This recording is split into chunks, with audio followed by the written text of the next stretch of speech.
that just gives you a little bit of an idea of what I'm dealing with as the chief. It's very political. It's very political because the House and Senate Sergeant-at-Arms, who carry most of the weight, don't want to do anything that's going to upset their congressional leader. So we may be having a hearing on the Supreme Court justice being nominated, and I want to put up certain fencing. Well, one side may want no fencing put up so protesters can come in and, cause problems, or the other side may want to shut down all the buildings for public entry so we don't have protests. I think that's going to be a good segue into our next discussion point. Our guest is Stephen Sund, who was the chief of police of the Capitol Police on January 6, 2021, that fateful day. We'll talk about his perspective, which I bet you haven't heard and may be surprised by, coming up.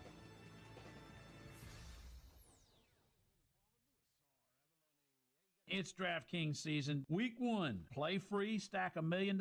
It's DraftKings season. Week 1, play free, stack $1 million cash bag with DraftKings Pick 6, an official partner of the NFL. Download the DraftKings Pick 6 app. DraftKings' easiest way to play fantasy. Enter for free. Pick more or less on 6 player stats for Week 1. Download the DraftKings Pick 6 app. Use the code MBS. And then you opt in for free. You start stacking entries for NFL Week 1. No cost. Huge upside in partnership with DraftKings Pick 6. The crown is yours. Gambling problem? Call 1-800-GAMBLER. Help is available for problem gambling. Call 888-789-7777 or visit ccpg.org in Connecticut. Must be 18 plus. Age and eligibility restrictions vary by jurisdiction. Pick 6 not available everywhere, including New York and Ontario. Void where prohibited. Must claim token for free entry in Bag Builder contest. Only perfect entries earn share of cash prize. Tokens are single use and expire September 8th at 8:15 p.m. Fox News, I'm John Saucier. President Trump signing an executive order calling for the renaming of the... I'm Shanola Hampton. Every day, millions of people face hunger.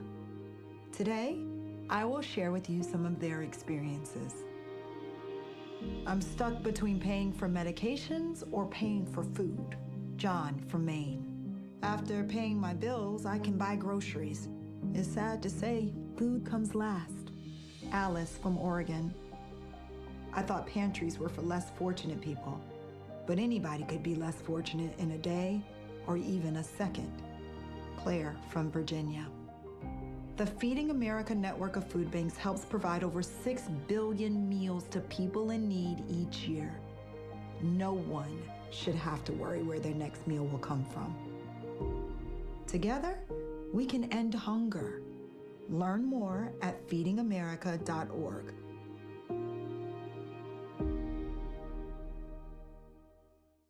WIRO-FM, Ironton, Ashland, Portsmouth, Huntington, USA. News Talk 106.7, The Eagle. A Total Media Group station. The following is a special sports presentation from the Total Media Group Sports. Last week, it was a battle of defending state champions, but it turned out to be a beatdown as Ironton hammered Liberty Christian 42-3. Edwards fakes the handoff to Carmen and runs right side, gets a good block, takes it across the 30, spins off a tackler to the 25, still fighting forward, breaks into the open field, he's to the 10-5 and touchdown. There is a penalty marker on the play, but Caden Edwards has taken this one 37 yards for the touchdown. Here's the fake handoff. Lynn in the backfield, he's going to sack Luke Gaither all the way back at the 10-yard line. Takes the snap and rolls to the right side. Looks downfield. He's going to launch one to the corner of the end zone for Baker. He jumps high, makes the catch. Touchdown, Fighting Tigers. 29 yards on the touchdown pass. Fires long down the middle of the field looking for Maddox Markle. He got behind the defender and makes the catch for the Tiger touchdown. 30 yards on the touchdown pass.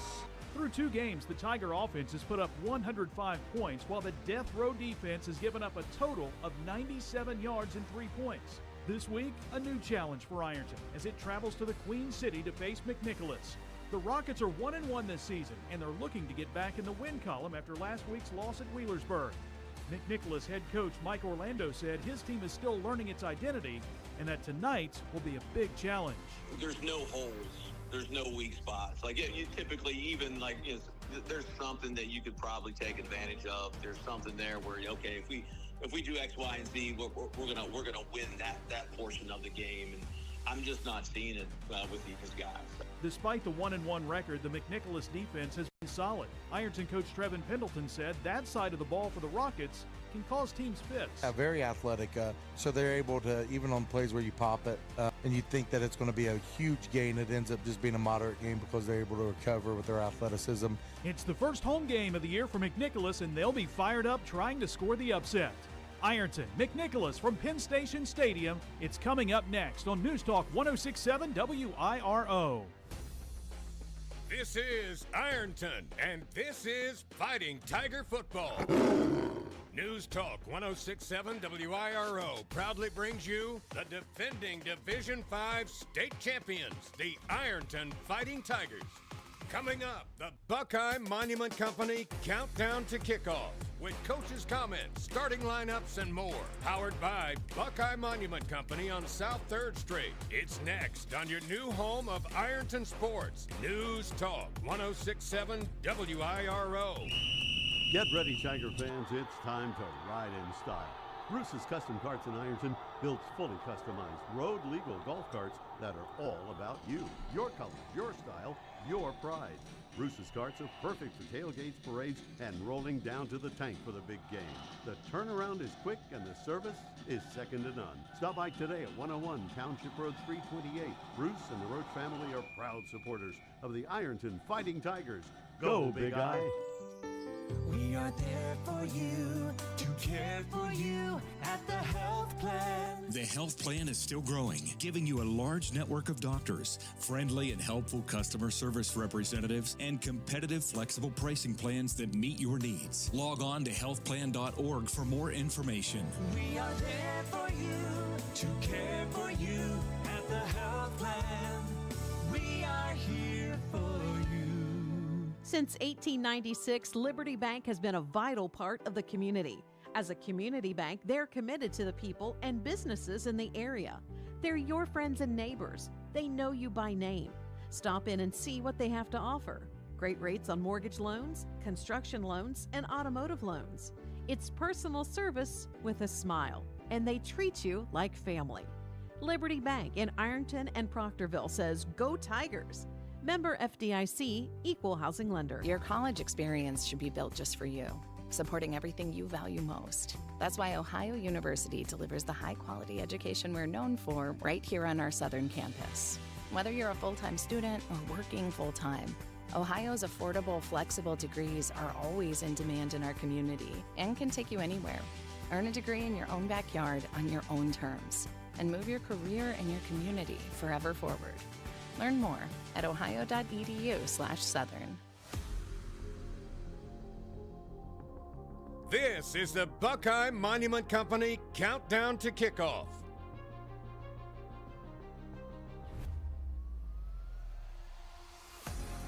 Time now to hear from Ironton head coach Trevin Pendleton. A conversation brought to you by the Lawrence County Chamber of Commerce. Here are Jason Philyaw and Trevin Pendleton. All right, Coach, 2 weeks down, 2 perfect games so far. Last week, a big win over Liberty Christian, 42-3. I know a lot of coaches might downplay momentum and how that changes games, but it looks like once you guys got that momentum last week, after scoring the touchdown from their field goal, it just kept rolling and rolling, and you just kept building on it. Do you think that was the case? Yeah, we talk about, beginning of games, you either got to be the storm or weather the storm, and unfortunately, we didn't execute great the first few drives, so we kind of had to weather the storm, and we was able to bow up in the red zone and hold them to 3. And then after that, we was able to capture momentum pretty quick with a 2-play drive there. So being able to kind of go from weather in the storm to kind of capture momentum and be in the storm was, I think, the key there. And then, we was able to kind of snowball that into a few 3-and-outs. I think we had 5 3-and-outs in a row there, and was able to capitalize on that offensive field position. Anytime you're forcing 3-and-outs, you're able to flip field position. So even if you're not scoring, so we was able to do that, and I think that would kind of set the momentum of the game when we was able to kind of get in control of things and really just settle down and play our game of football. So it was good to see our kids kind of weather that adversity a little bit and then come through on the other end. What was it your defense was doing and doing so well to stop them? They had a strong running game coming in. You guys hold them to 29 yards. Just flying through the football. We talk about, 11 hats finish on the ball, just relentless effort and playing wide open all the time. Even if we make mistakes, and, we're watching film, a lot of correctable mistakes that we made, but our kids played with really good effort, and they flew through the football. Probably one of, if not the best game Caden's had in his young career as a quarterback, obviously, but last year got some playing time. But do you think this was his best game, running and passing the ball? Yeah, I mean, obviously he's dynamic with his legs, and, he has a really strong arm and super arm talent, but he's understanding the game, and the game's going to continue to slow down for him each and every week. And it's our job as coaches to put him in situations and opportunities that's going to allow him to be successful, and he just needs to go out and keep playing football, and he's going to be just fine. You talk about the depth in the backfield with all the running backs. He's like an additional running back for you guys, right? So now you have, if instead of 4, you got 5 or 6. Yeah, we're fortunate. We're fortunate. We have a lot of running backs. We got a lot of guys that can take the ball to the house if they get even a sliver of daylight. And he's one of those guys. But like you said, we got 5-6 running backs that are capable of doing that too. So it makes us very deep. The hardest thing is just getting guys in rhythm and getting enough touches so they can kind of knock that rust off and get in the rhythm. Well, let's turn the page now and talk about McNicholas, a team that's 1-1, lost last week to Wheelersburg. Bend but not break defense. They only gave up 1 touchdown to Wheelersburg, and that's kind of their MO. You can get all the yards you want, but if you keep them out of the end zone, what do you notice about their defense that they do well? They do a good job of funneling everything to their alley defenders, and then those alley defenders are really good tacklers. So they understand their strengths and their weaknesses, and they do a very good job. Them guys up front just eat up a lot of blocks and try to force you to run off tackle, and the guys that are sitting there waiting off tackle are pretty good tacklers. So we have to do a very good job of creating movement up front, getting a hat on a hat and staying on and finishing blocks. And then our running backs have to understand shoulder square and be able to knife things. I know they lost their quarterback from last year to this year, but they rely on their ground game. And that Nauman kid at running back, 1,800 yards a year ago, going to Colgate, already has some big numbers this year. What is his skill set like, and what kind of challenges does he pose for you guys? Very, very good runner, very quick, really good balance, hard to bring down, hard to knock off his feet. So, you got to stop guys like that before they get started. Obviously, I think that playing off blocks at the line of scrimmage is going to be crucial. If you give him a full head of steam and he's, into your defensive backfield before you know it, not a good day for your defense and not a good day for them guys trying to tackle him. So you got to stop him before he gets started, and then we got to, like we have been doing, you got to finish with 11 hats on the football. And another long road trip, right? Yeah. No, this is a short one. This ain't bad. Yeah, you're right. 2 hours plus. That's not bad. All right, Coach, appreciate your comments. Good luck tonight. Thank you. Go Tigers. Trevin Pendleton, head coach of the Tigers, back after this timeout on News Talk 106.7 WIRO. Hungry for that taste of home but don't feel like cooking? Head across the river and visit Uncle Paul and Missy's Country Kitchen on 16th Street in Ashland. Missy serves up old-fashioned home-cooked meals, and the atmosphere makes you feel right at home. Hearty breakfasts and daily specials are budget-friendly and fresh. Uncle Paul and Missy's is proud to support the Ironton Fighting Tigers and say go Big I. Uncle Paul and Missy's Country Kitchen, where good food and good company come together. Big shout out to the Ironton Fighting Tigers. Big chance last year and ready to do it again. Everybody at 2nd Street Auto Sales is cheering you on this season. If you need a car, talk to Tina. She's out there buying at auction, hunting for deals, and bringing them back to Ironton just for you. And if she doesn't have what you're looking for, no worries. She'll find it for you, because that's what she does. She sells cars. And lots of them. 2nd Street Auto Sales in Ironton. Honest deals. Hometown service. Go Tigers. Since 2002, Abbott Home Care has been locally owned, proudly serving families across Southeast Ohio. With a team of skilled nurses, home health aides, and medical social workers, Abbott Home Care offers top quality occupational, physical, and speech therapy. They accept Medicare, Medicaid, and most insurance plans, because caring for the community is what they do best. Nationally recognized as a home care elite top agency, Abbott Home Care is where caring professionals care for our community. Visit AbbottHomeCare.com. You're tuned in to Ironton Fighting Tigers football, and it's brought to you in part by Desco Federal Credit Union. Locally owned and right here for you with 8 branches across Ohio, Kentucky, and West Virginia. They've got great rates and a mobile app that makes banking super easy.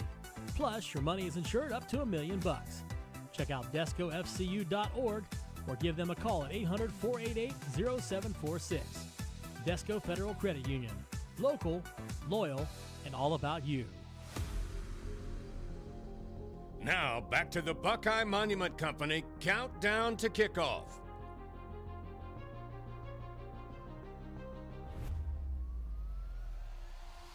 It's week 3, and it's Ironton at McNicholas tonight. Jason Filiot joined by Mike Orlando, the head coach of the Rockets. Coach, week 3, and you guys are at home for the first time this season. Excited to get back to Penn Station Stadium and play the game?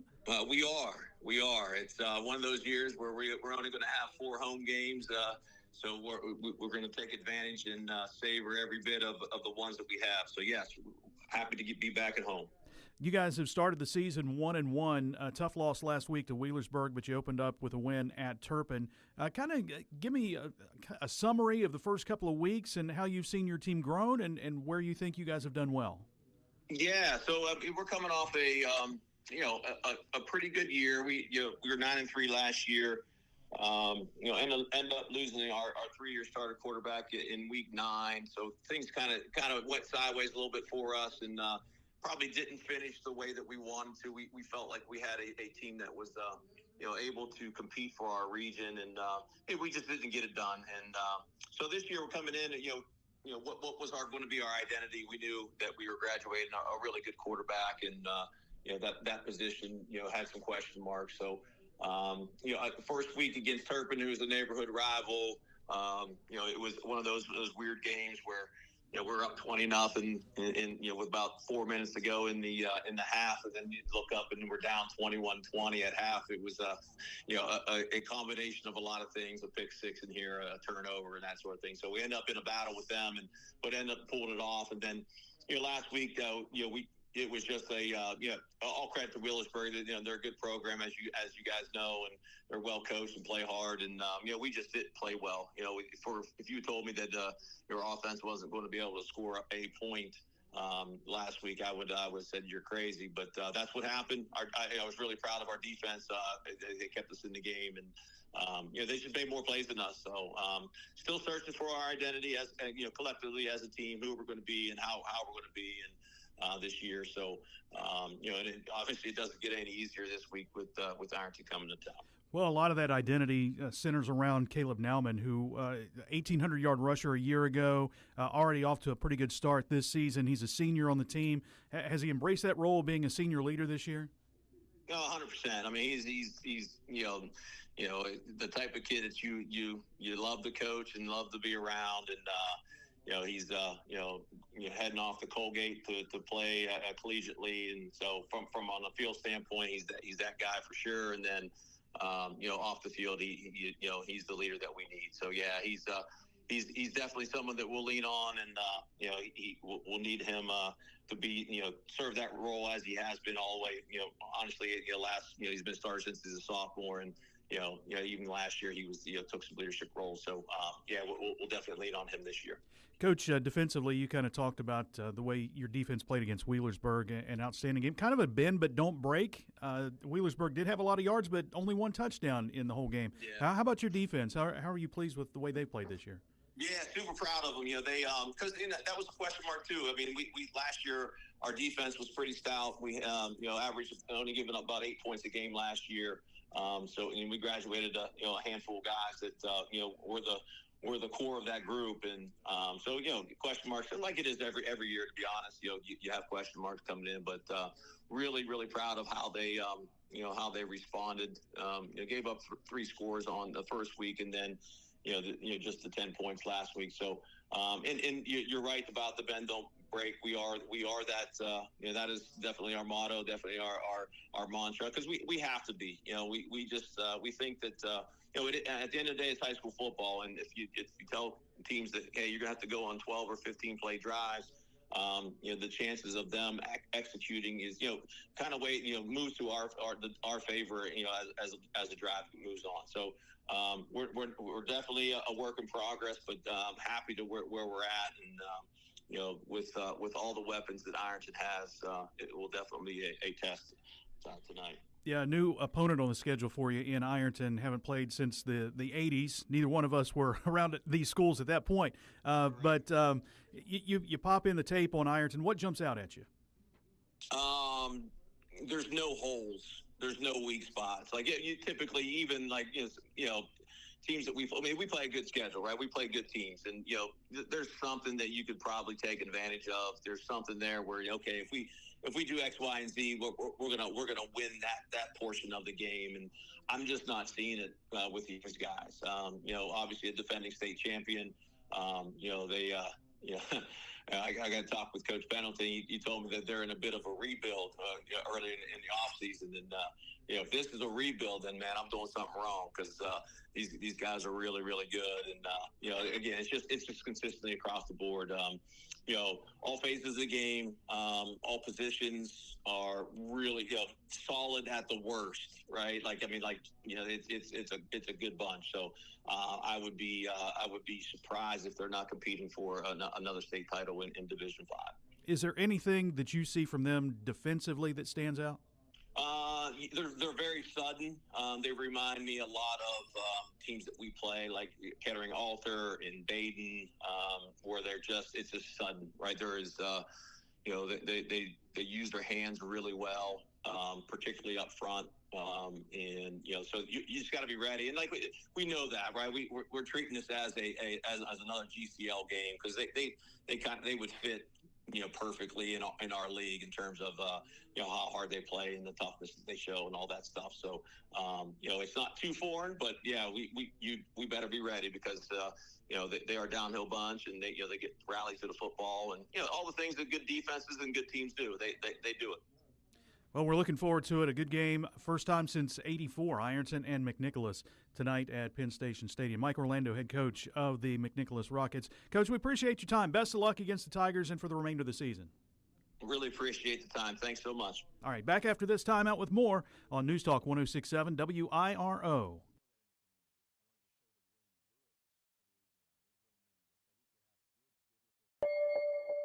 Glockner's annual Ultimate Tailgate event is here, and you can make the buy of the year with special event savings and Glockner's lowest live market prices on the season's best inventory. We make it easy to shop because we never inflate our prices in hopes of winning a negotiating contest. No tricks, games, or hidden fees. Plus, get a cash offer for your trade above current market value in less than 15 minutes during the Ultimate Tailgate event. We make it easy at Glockner.com. Get game day ready at Koon's Corner, 1412 South 3rd Street in Ironton. From custom t-shirt designs to the best selection of Fighting Tiger apparel, they've got your hometown spirit covered. And while you're there, step inside Sip & Shop, Ironton's only coffee cafe, serving up craft coffee, ice refreshers, and more. Whether you're repping the Tigers or just relaxing with your favorite drink, Koon's Corner is your spot.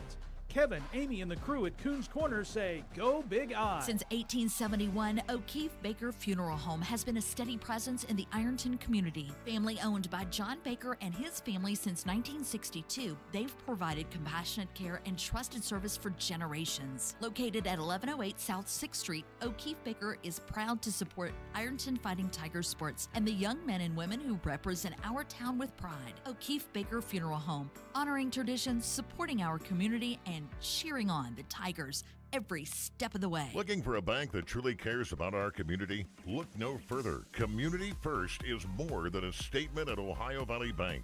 It's a way of life. You'll find OVB folks actively involved everywhere you look, whether participating in a coat drive, helping to build a new business, or supporting our local students at the Fighting Tigers big game. Ohio Valley Bank believes in putting community first. Why would you bank anywhere else? Ohio Valley Bank, member FDIC. You're listening to the Buckeye Monument Company Countdown to Kickoff.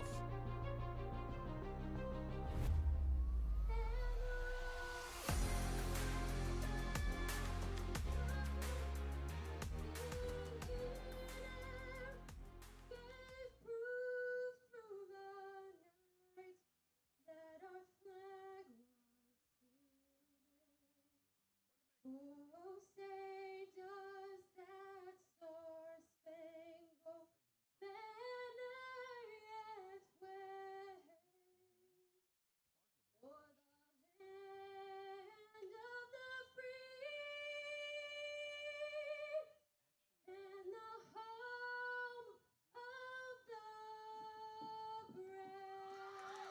Our national anthem prior to tonight's kickoff between the Ironton Fighting Tigers and the McNicholas Rockets. Good evening, everyone. Jason Filiot, Kevin Anthony, along with you on News Talk 106.7 WIRO.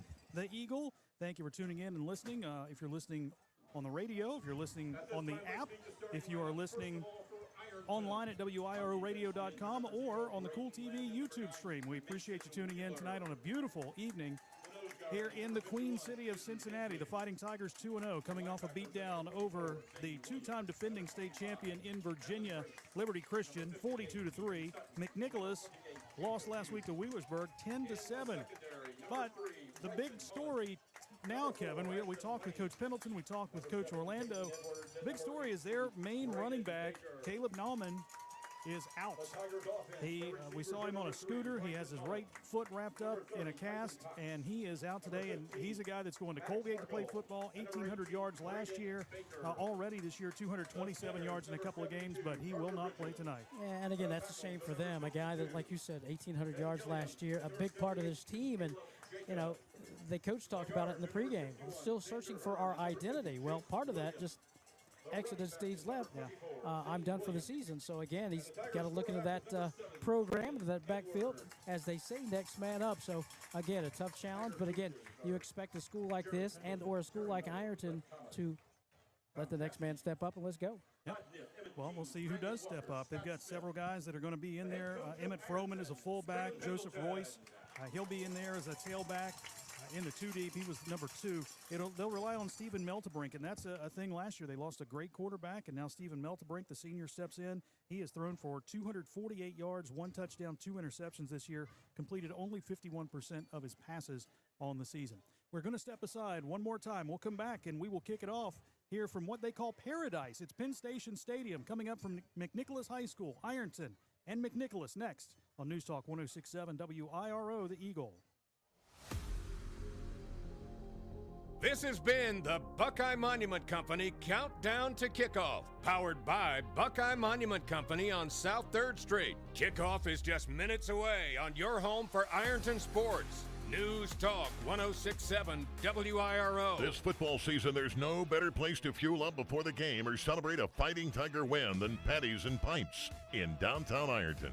From gourmet burgers to crisp wings and ice-cold drafts, Patties and Pints brings big flavor and hometown pride together under one roof. Bring your team, bring your appetite, and bring your Tiger spirit. Check out the menu and game day specials at pattiesandpints.com. Patties and Pints, where Ironton eat, drink, and cheer. Got some spare time? Then how about a trip to Spare Time Recreation? There are so many things to do. You can skate, you can bowl, you can play laser tag till your heart's content. Spend some spare time in the game room and take a break from all the fun at the snack bar. And then if you have any more spare time, you can do it all over again.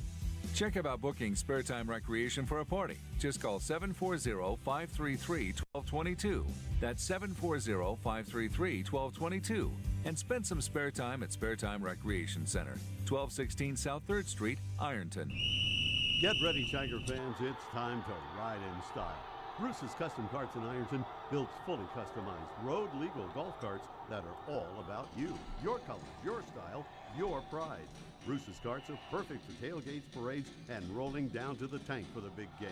The turnaround is quick and the service is second to none. Stop by today at 101 Township Road 328. Bruce and the Roach family are proud supporters of the Ironton Fighting Tigers. Go, Big Eye! The champs are back and fighting to win their second straight title. Touchdown, Fighting Tigers! Ironton football is on the air. Tonight's game is brought to you by Ohio Valley Bank, 2nd Street Auto Sales, Shearer Mountain Insurance, Abbott Home Care, Desco Federal Credit Union, Patties and Pints, The Armory Smokehouse, Liberty Bank, Glockner of Ironton, O'Keefe Baker Funeral Home, Spare Time Recreation, Coon's Corner, the health plan of the Ohio Valley, White Label Ad Company, Anderson & Anderson Attorneys at Law, Buckeye Monument Company, BC Tool Rental, Lawrence County Chamber of Commerce, Jim Howard & Son Body Shop and Towing, Iron City Hardware, George McCalvin for City Council, Ram Pharmacy, Schmidt Family Restaurants, Buffalo Wild Wings, Callahan's at the Oasis, Clark's Pump and Shop, and Bruce's Custom Carts. Now, let's get to the Ram Pharmacy broadcast booth for all of the action with the voice of the Tigers, Jason Filyaw and Kevin Anthony. We welcome you back inside the Ram Pharmacy broadcast booth. Ironton and McNicholas hooking up for the fifth time, in history. McNicholas actually leads the series 2-1 with one tie. That tie came in 1983, 14 all. A game played here. Ironton won the only matchup in the series in 1982, 49-24. The two teams also met in 64-65, with McNick winning both of those. 22-8 and 18-0. McNicholas will return the trip to Ironton next year, and we're ready for some football here tonight. Great crowd on hand, wearing the orange and black. It was a really cool atmosphere walking in. There was a bunch of tailgating going on from the McNicholas fans, and it's their first home game. They're excited to get at it, and we're excited to get at it here tonight too, Kevin. Yeah, always excited. I mean, it's high school football. It's, as we, uncharted territory for us. And it's great to see these places, and they call it paradise. And you walk around, beautiful campus, almost a miniature college type campus with all the athletic facilities in walking distance. So beautiful place. And again, Ironton, another chapter, another story, another set of obstacles. And again, Coach Pendleton talked about it, trying to get all the touches to some of the guys to get some of the rust off. It's almost like you got a starting five, Jason. Everybody's got to touch the ball. Yeah. So, the offensive coordinator, that's his problem. So we just sit back here and watch it and have a good time. We will have a good time. And I tell you what, this is the biggest student section I have seen at a football game in a long, long time. The McNicholas students are taking up every row of bleachers in their one particular section. A great turnout. Talking with the athletic director with McNicholas earlier this week, and he said, "You guys plan on bringing some people?" Like, yeah, we're going to bring some folks. Ironton will be kicking off tonight. McNicholas receiving. Ironton in the road white uniforms with black numerals, trimmed in orange and black on the sleeves, white pants, orange and black stripe down the side, orange helmet with a black and white stripe across the top. McNicholas in the white pants, black jerseys, and black helmets with white numbers. So we'll see their offense on the field for the start of tonight's game. The starting lineups tonight brought to you by Jim Howard & Son Body Shop and Towing. Stephen Meltebrink will be the senior quarterback for McNicholas. The center will be Brady Elliott, 5'9", 199, and a junior. Robert McCabe and Logan Bellman are the guards. McCabe, 6', 235, and a senior. Bellman, 5'9", 262, and a junior. Chase Poling is the right tackle, 6'2", 238, and a junior. Joe Mulvey, 6'2", 275, and a senior, is the left tackle. Tight end is Connor Powder, 6'1", 188, with Caleb Nauman out of the game. They may go with Joseph Royce, who is the backup, 5'11", 181, and a sophomore. David Fields will kick it away for the Fighting Tigers. He has the ball teed up at the 40. He'll be kicking from right to left as we get things started here in the Queen City. Some speedsters deep to receive. Isaac Troutman is one of those receivers. Zarius Harvey is another one. Harvey scored the lone touchdown last week. He had a scoop and score for the Rockets. Here we go. Fields, the right-footed kicker, approaches the ball, boots it away. It is high down the middle of the field. It will be Harvey getting a chance at the 6-yard line, running straight ahead across the 15, angles right. He's to the 20. He is hit by Bryson Mullins and tackled out of bounds at the 24, and that's where the Rockets will set up first down and 10. Of course, these Rockets struggling offensively these first couple games of the season, and your starting running back exit stage left due to an injury, so he's done for the year. So their defense has had to carry them for the most part of the first two games, and of course they're going to have to play well tonight. So interesting to see what they do on offense. Like you said, new starting quarterback from last year to this year, and a new running back to start this third game of the season for them. So he'll be in a shotgun with two receivers to each side of the field. Meltebrink will take the snap, looks to throw, fires to the near side. The pass is almost intercepted. He threw that one right to Zane Williams, who couldn't hold on to it. Brody Conrad was the intended receiver, but it looked like Zane Williams was the intended target, and if he picks that off, he's gone. And again, you see it's right off the bat, Little short 2-3 step drop and quick out pattern, quick drop, quick throw to try to get their offense clicking, so to speak. 2nd down and 10. They'll go with trips to the left side of the field. That's the wide side of the field. Single setback in the backfield is Joseph Royce. He's on the left side of Meltebrink. The fake handoff and a swing pass to the left side is going to be caught. Braden Baker with the hit, and Grace finishes him off. That was number 4. Yep. Mitch Ganem. Mitch Ganem on the reception. Again, Ganem, Conrad, Evan Sandfoss, and Isaac Troutman are the receivers. 3rd down. Again, a quick step, 3-step drop, I should say. Quickly getting the ball out, 4-yard pickup. Trips again to the wide side right. Meltebrink from the shotgun. Long count. Changing the play, walks up to the line of scrimmage. Play clock down to 7 seconds. Now he backpedals into the shotgun again. Meltebrink, the senior, takes, and he will hand off to Royce. Royce is upended just across the 30 at the 31-yard line. Gain of 1, 4th down. Tigers force another 3-and-out. They forced 5 straight 3-and-outs last week against Liberty Christian Academy. And so now the punter will come onto the field. That is Connor Powderly. 7 punts this year, averaging 25 yards per punt. Caden Edwards deep to receive. He's standing back at the 30. Low snap. Hunter gets it, boots it away. A knuckleballing kick that heads out of bounds across the way. That was not a good kick. I don't think that one got past midfield. So, again, Ironton's going to have great field position to start tonight. And again, the best thing about this Cincinnati McNicholas team thus far early season is their defense, which has had to carry the load, if you will. Tigers good field position right at midfield at the 50.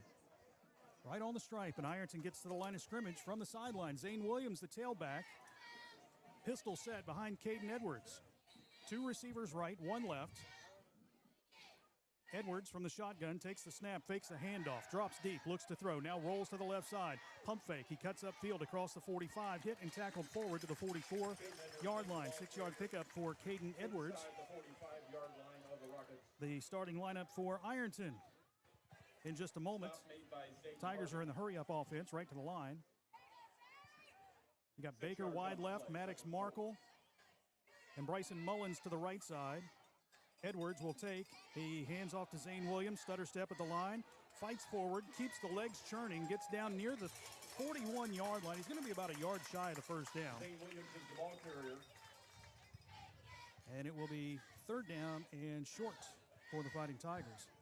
Again, hurry-up offense right to the line of scrimmage. Markle and Mullins wide right. Baker wide left. Williams on the right side now of Caden Edwards. H-back to the left is Tyson Cox. Edwards claps his hands, fakes the handoff. Quarterback keeper around the right side. Caden Edwards has the 1st down. Now to the 35-yard line and brought down at the 32. Offensive line for the Tigers. Carter Bridges at center. Jace Williams, Xander Hearn are the guards. Caleb Jacobs and Ben Williams are the tackles. Receivers, Maddox Markle, Brayton Baker, Bryson Mullins. Ironton starting lineup brought to you by Jim Howard and Son Body Shop and Towing. Yeah, 3-4 defense to start off the game for McNicholas. As we'll see those 4 linebackers sort of creep up inside that box, hoping to stop the Ironton run. Here's Kylan Grace with his first carry. Stutter step to the left, takes it across the 30 and brought down at the 29-yard line. Kylan Grace with 3 touchdowns this season, averaging just under 10 yards per carry. 4-yard pickup, and as Coach Trevin Pendleton said during the pregame, got to tell our running backs to keep those shoulders square going north and south. 2nd down and 6. Edwards fakes the handoff, rolls to the right side. He's under pressure, gets away from one defender, now dumps it off downfield. Making the catch, it is Brock Biggs. He's to the 10 and cut down at the 5-yard line. Edwards looked like he was going to run, so the linebacker in the corner kind of snuck up to stop him. Edwards just dumped it off to a wide open Brock Biggs, his first catch of the season. 23 yards, and he had 2 receivers open, and Brock Biggs said, I'll take that. And 1st and goal for the Fighting Tigers. From the 6, here is a keeper again, and Edwards is met right at the line of scrimmage, and he'll be corkscrewed down at the line by Max Hamilton, the defensive end. You can tell we are outside. We are not in the press box. We are seated just outside of the press box, so the wind is blowing pretty good here tonight on a beautiful evening in Cincinnati. Edwards had a lot of success last week running between the tackles, and that is the emphasis on defense for this McNicholas team. We want to shut everything down between the tackles and try to make them go outside. Cox, the tight end, switches to the left side. The handoff goes to Zane Williams. Stutter step again at the line. He's inside the 5 and brought down at the 4. 3rd and goal coming up. You heard Trevin Pendleton, the head coach of the Tigers, say it looks like sometimes with this team defensively, you've got something, but their quickness closes and stops you for short gains and medium gains, and we've seen that here in this first drive for the Tigers. 3rd down and goal from the 4. Single wide out to the right, 2 wide to the left. Zane Williams leaves the backfield. Edwards swings it out to Zane, left side, gets a block, cuts upfield, takes it into the end zone. Touchdown, Fighting Tigers. Z.U. later, the Zane train takes it in from 4 yards out, and the Tigers draw first blood at 6-0. And Tigers decide to go with a swing pass to the left. Excellent blocking up front from those wide receivers. Who knew they could do that? And all the way into the end zone goes Zane. The Tigers, as Jason, a little swinging gate here. Tigers up 6-0, 7:01 to play. Seen it do this last week. Awkward swinging gates. They're staying in that formation. Nobody's moving yet. And now they toss it to Biggs, who runs straight ahead behind the line. There's a flag, or did the ball come out? They didn't get it. It was tackled, so the conversion fails, and Ironton has a 6-0 lead. 7:01 to play in the first quarter. We're back in 60 seconds on News Talk 106.7 WIRO. We are there for you, to care for you at the health plan. The health plan is still growing, giving you a large network of doctors, friendly and helpful customer service representatives, and competitive, flexible pricing plans that meet your needs. Log on to healthplan.org for more information. We are there for you, to care for you at the health plan. We are here for you. Since 1896, Liberty Bank has been a vital part of the community. As a community bank, they're committed to the people and businesses in the area. They're your friends and neighbors. They know you by name. Stop in and see what they have to offer. Great rates on mortgage loans, construction loans, and automotive loans. It's personal service with a smile, and they treat you like family. Liberty Bank in Ironton and Proctorville says, "Go Tigers." Member FDIC, Equal Housing Lender. This is Ironton Fighting Tiger Football on News Talk 106.7 WIRO. 6-0, Ironton with the lead, 7:01 to play in the first quarter. Ironton back on the board, or on the board first, thanks to an 8-play 50-yard drive that took 3:21 off the clock. Caden Edwards to Zane Williams, 4-yard pass. Point after failed with the run attempt, and Ironton leads 6-0. Scoring drive is a service of Patties and Pints. Fields ready to kick again for the Fighting Tigers. Again, right to left. Harvey and Troutman deep to receive. Fields with the kick. It is high, and it's coming toward Harvey again. He'll catch it at the 7, slips and falls, but no, I was going to say, I didn't think they were going to blow the whistle, but they did. Right there at the 8-yard line. So poor field position for McNicholas with 6:58 to play in the quarter. Yeah, slipped that time after he caught the football trying to make a move, and right at the 8. Not good for a team struggling with their offensive identity, with their starting running back, of course, out for the season. A little foot surgery, but Tigers answered the call on their first offensive series, driving the football down. Caden Edwards, a couple of completions and a touchdown. And 1st and 10 at the 8-yard line. Not very good field position to start here for Cincinnati McNicholas. Meltebrink and Royce in the backfield. Meltebrink is the quarterback. Royce is the halfback on the right side of Meltebrink. Receivers on both sides of the field. Royce gets the handoff. He's hit by Zane Williams in the backfield and brought down maybe for a loss of about a half yard. 2nd down and long here for McNicholas. Defensively, the Tigers go with Braden Lynn, Aiden Hensley, and Mason Wheeler. The defensive front. The linebackers are Zane Williams, Ethan Sutton, Kylan Grace, and Jacob Hughes. The corners, Braden Baker and Ashton Lane, and the safeties are Caden Edwards and Bryson Mullins. Starting lineup brought to you by Jim Howard and Son. 2nd down and 10 from the 8-yard line. Meltebrink takes the shotgun snap, fakes the handoff, swings a pass out to the left side that's incomplete. Looking for Mitch Ganem.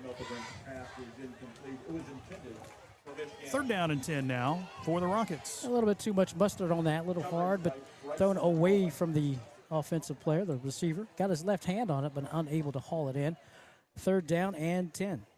The setup here is a little bit interesting in that there's only one side of seating, and everybody sits on the same side. The visiting team sits on this side. The home team is all the way across the field. Meltebrink again from the shotgun, empty backfield. There's movement on the line, and that'll back it up half the distance. And if you look at the crowd here, I would say over half of the bleachers are taken up by Ironton fans. Would you say that's fair? We've kind of spilled over into the reserve seats. The reserve seat section. No one said anything, so. They're probably still out there tailgating. Hey, that's big true. Tailgates going on. Live stream here, so hey, probably watching the game on a 87-inch TV screen out there in the parking lot. 10 on the play clock as they break the huddle and get to the line of scrimmage. It's down to 5 seconds and 4. Meltebrink will line up under center now, 3 seconds and 2. He'll take the snap and he'll turn and hand to Royce, who has nothing. Ethan Sutton hits him behind the line and tackles him into the end zone. Forward progress will give him the 3-yard line, but it is going to be 4th down and 14 yards to go now for McNicholas, and the punt team will come out once again. Yeah, big defensive surge from the Fighting Tigers. More of what we saw last week, Jason, just really beating the man in front of them. Nice drive of the defensive line into the backfield, and see where the punter's going to stand. Just not that much room for him to stand before he catches that snap. He's got about a foot or two behind him. Kicks this one away. This is a spiraling kick that hits at the 40, bounces into Ironton territory. Caden Edwards goes back and picks it up at the 35-yard line. Edwards running right. He eludes one tackle. Now comes to the near side. There's a flag. Blindside block is going to be called. Saw that one coming. Edwards is knocked out of bounds here at about the 40. But this is going to be a half the distance to the goal penalty. Maybe not. It was at the 32. 32, yeah. But that's a heck of a punt there from Connor Powderly, who again averaged 25 yards per kick entering the game. He got a nice spiral, bounce, and roll. Yeah, got that excellent bounce that time. And again, Ironton had the ball at the 50 to start off their first offensive series. And a little 15-yard penalty after 32. Move the ball back to their 23-yard line is where Ironton will set up, 1st and 10. Ball lined up close to the left hash.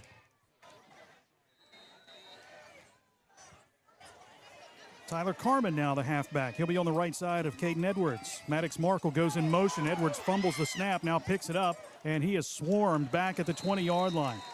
It was going to be a pop pass to Maddox Markle, but it's a loss back to the 20. Stop on the play, Emmett Froman. 2nd down and 13. I'm going to have to go back and check. The 23 might be the worst starting field position. I take that back. They had 17 yards. I thought it was the worst starting field position they've had all year, but last week they had it at the 17 to start a drive. 2nd down, 13 yards to go. Edwards again from the shotgun. Bryce Mullins comes in motion. Pop pass to him. Mullins looking for the edge. He can't find it. He is hit and slammed down to the turf for a loss on the play, and that was from Max Hamilton. Ironton's going the wrong way now, back to the 17-yard line, where it will be 3rd down and 15, 16 yards to go. Timeout taken by the Tigers with 4:16 to play. We'll be back in 60 seconds on News Talk 106.7 WIRO. Your college experience should be built just for you, supporting everything you value most. That's why Ohio University delivers the high-quality education we're known for right here on our southern campus. Whether you're a full-time student or working full-time, Ohio's affordable, flexible degrees are always in demand in our community and can take you anywhere. Earn a degree in your own backyard on your own terms and move your career and your community forever forward.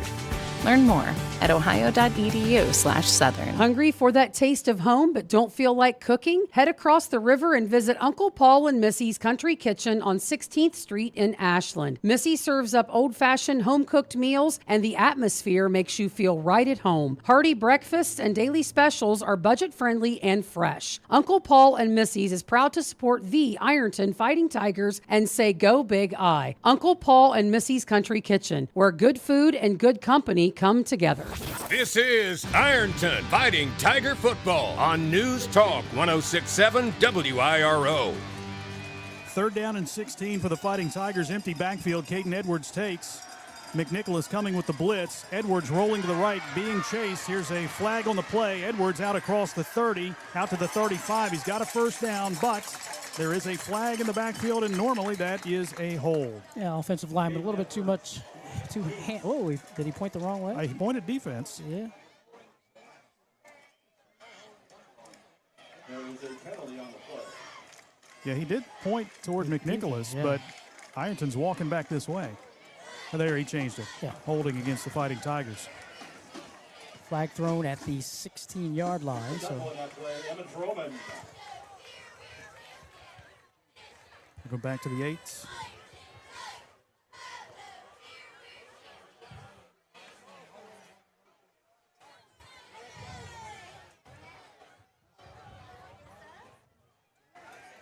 Bryson Kearns is in as a wide out to the left side. Brock Biggs, wide right. Maddox Markle, Braden Baker that way as well. Caden Edwards from the shotgun. Tyler Carman on his right hip. Edwards takes the shotgun snap. Here they come with the blitz again. Edwards is going to air it out down the near side, looking for Kearns and overthrows him. Double coverage there, and the pass goes out of bounds, so the punt team will come on for the first time tonight. Bryson Mullins will kick it away. And there we see how Cincinnati McNicholas, their defense has been their offense the first couple plays of the game. Very aggressive up front.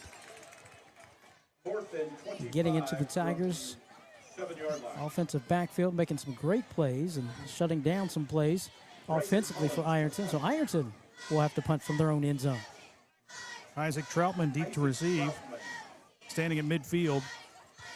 Mullins from 4 yards deep takes the snap. Kicks it away. Low, wobbly kick that will hit at the 35. Bounces ahead to the 40. That was kicked by a McNicholas player, and it rolls back near midfield where the Rockets jump on it. At the 49-yard line, that was Brody Conrad jumping on that loose ball. 48-yard line of the Tigers. So the best play for McNicholas has been an Ironton punt. They've got the ball in Ironton territory at the 48. 3:47 to play in the quarter. Ironton still leads 6-0. Yeah, good defensive series that time by McNicholas. Now back on offense for the 3rd time. Again, see if they try to 1st and 10 Rockets at the 48. at least throw the ball. Little 2- and 3-step drops.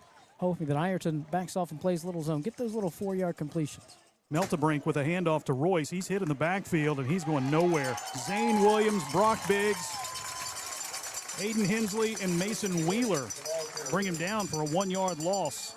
Because the other part of that sentence is because you haven't been running the ball successfully. Yes, correct. And, of course, with Caleb Nauman out of the game and out for the season with that injured foot. He posted on social media this week about his senior season cut short because of a broken bone in his foot. He actually broke it in week 1, but played last week against Wheelersburg. Yeah, this Ironton front, the first 2 games have been nothing but nasty, getting into the backfield. Havoc for quarterbacks as well as running backs. Might see a throw this time. Meltebrink looking for the screen pass. He overthrows his intended target, and diving down to attempt the interception was Brock Biggs. It hit the turf, and it is now 3rd down and 11. Tried to go for the screen on the far side of the field, left side, just a poorly thrown ball, and that'll set up a 3rd down. And it looks like 11, but it's closer to 12. You're thinking if they can get, half of this, maybe it's a little 4th down play, but right now it's playing keep away with that Ironton offense. 2 receivers right, 2 to the left. Meltebrink from the shotgun, Royce beside him. Meltebrink takes the snap, deep drop, looks down the middle, fires long, and this pass is going to be incomplete. Tyson Harvey back there defensively on the post route intended for Evan Sandfoss, I'm sorry. So it's 4th down, and it looks like the punt team will come out once again. And nice job by Tyson Harvey making sure that offensive receiver did not get behind him. More or less trying to make sure that the defense had more of a play on the ball than the offense. And again, that defense of McNicholas saying, hey, let's pin him back and let's come back out here and do what we did last down to make the Tigers punt. Ironton looking for that big punt return. Low spiraling kick. It will go across the 20, now inside the 10, rolls down to the 5-yard line. 44-yard punt, so Connor Powderly's getting that average up tonight. Had a 50-plus and a 44-yard. But for the 3rd consecutive series, McNicholas goes 3 and outs. Ironton leading 6-0, 2:36 to play in the opening quarter. Offense back onto the football field for the Tigers. Let's see if they take advantage of that overzealous defensive front and sometimes that linebacker charge and just kind of run right at this defense and look for that hole. 1st and 10 Tigers at 5. Caden Edwards from the shotgun. Bryson Mullins goes in motion to the right side. The handoff goes to Zane Williams. Hit at the line, pushes forward, gets out to the 7. And a 2-yard pickup for Zane will set up 2nd down and 8. Yards have been hard to come by for the Fighting Tigers here. Early on, Tyson Cox replaced by Mason Wheeler at that H-back position. Ball in between the hash marks. Mullins and Baker, the receivers to the left. Maddox Markle to the right. Edwards from the shotgun again. Takes the snap, turns and hands to Zane straight ahead. Zane, again, not a lot of room up the middle. He'll take it out across the 10 to about the 13-yard line, where he is upended by Zach Belmont. Close to the 12-yard line. 3rd down and about 3. They mark it back to the 12. Ironton needs to get to the 15 for the 1st down. And again, nothing fancy up front for the Fighting Tigers, just running right at that defensive 3-4 of McNicholas. 3rd and 3. Mullins goes in motion again. Fake handoff. Caden Edwards running straight ahead. He's brought down short of the 1st down, and again, that was Zach Belmont. Belmont grabbed him by the ankles. Edwards falls forward to the 13-yard line, and the punt team comes back out for the Fighting Tigers, so back-to-back punts.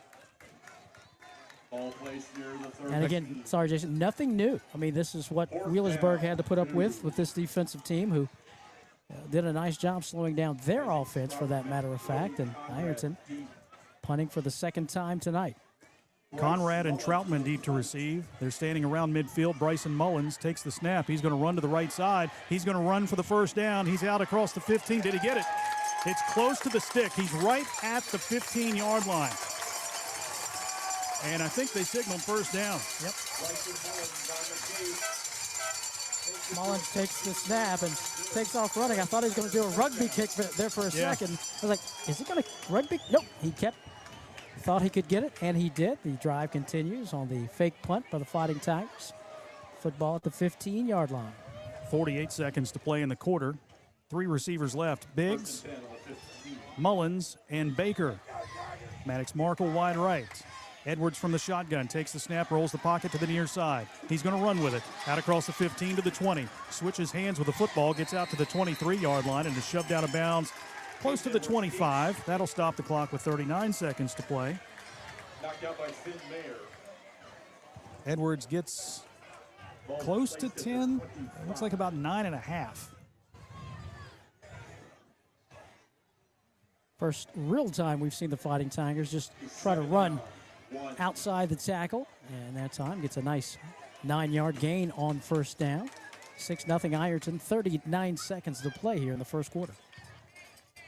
Edwards from the shotgun, Zane Williams behind him. Bryson Mullins comes in motion to the near side, now shifts back to the right. The handoff goes to Zane, running left. They are all over him, and again, the linebacker for McNicholas, who's already had a big game, Zach Belmont, makes the tackle. Brought down for a very short gain, and that's short of the 1st down by about a half yard. 20 seconds to play. We'll see if the Tigers take it to the 2nd quarter or if they try to run another play. A little misdirection. Not fooled was Cincinnati McNicholas, stopping the Fighting Tigers right dead in their tracks, as it looks like we will take this to the 2nd quarter. 6-0 Ironton with the lead over McNicholas as the first period comes to a close. Back after this timeout with the second quarter on News Talk 106.7 WIRO. Big shout out to the Ironton Fighting Tigers. Same chance last year and ready to do it again. Everybody at 2nd Street Auto Sales is cheering you on this season. If you need a car, talk to Tina. She's out there buying at auction, hunting for deals, and bringing them back to Ironton just for you. And if she doesn't have what you're looking for, no worries. She'll find it for you because that's what she does. She sells cars and lots of them. 2nd Street Auto Sales in Ironton. Honest deals. Hometown service. Go Tigers! Since 2002, Abbott Home Care has been locally owned, proudly serving families across Southeast Ohio. With a team of skilled nurses, home health aides, and medical social workers, Abbott Home Care offers top quality occupational, physical, and speech therapy. They accept Medicare, Medicaid, and most insurance plans because caring for the community is what they do best. Nationally recognized as a home care elite top agency, Abbott Home Care is where caring professionals care for our community. Visit AbbottHomeCare.com. This is Ironton Fighting Tiger Football on News Talk 106.7 WIRO. One quarter in the books. Ironton leads 6-0. They've got it 3rd down and 1 from their own 25-yard line on a drive that started at the 5, and so far it's been helped by a fake punt run by Bryson Mullins. Big 3rd down here for the Tigers. Edwards from the shotgun, blocking back to the right. He'll take. Runs right behind Mason Wheeler. He's got the first down across the 25 and gets out to about the 27-yard line. Takes it out to the 28, again 3. 3 black jerseys there, led by Josh Sharon. The tackle, Josh Jerome. And we talk about the Fighting Tigers needing those opponents as we go forward, just creating some type of adversity, and we had that in this first period. 1st and 10, Ironton. Edwards takes the snap, looks to throw. Bubble screen to Baker. Makes the catch at the 25, cuts upfield to the 30, 35-yard line, and brought down at the 37. First reception for Braden Baker tonight. Baker, 5 catches on the season entering the game, and a touchdown last week. He'll get 9 yards on that pass completion, 2nd down and 1. Maddox Markle, the lone wide receiver, to the right side. Edwards will bring Markle in motion to the left. Pop pass to Maddox, looking for the edge. Cuts upfield, has the first down, but not by much. He was tripped up near the 40-yard line.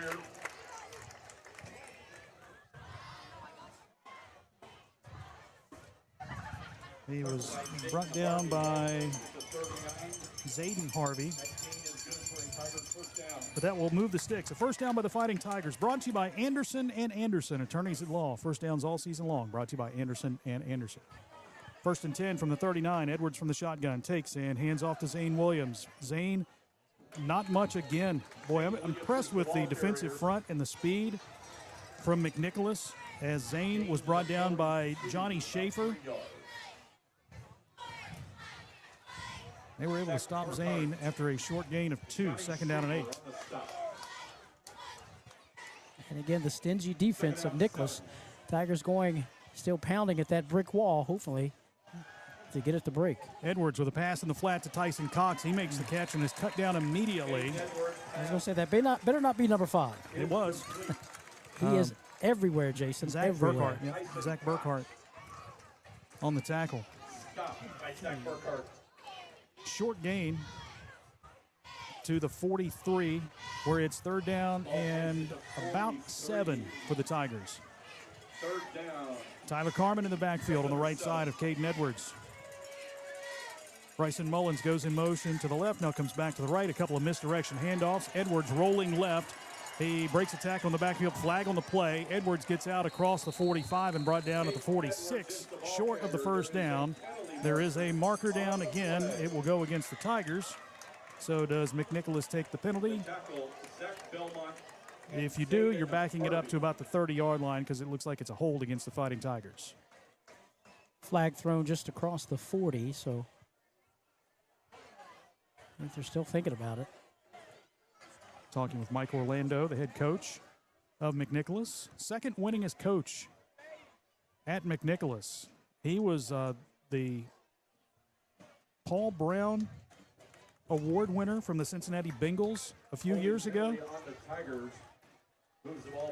Recognized at Bengals game and earned some money for the school here at McNicholas. So they take the penalty, back it up to the 33-yard line where Ironton looks at 3rd down and 17. For the Tigers, 3rd down. And again, back the Tigers up and put the pressure back on your defense, which has just played a marvelous game thus far. 9:15 to play. Ironton 6, McNicholas nothing.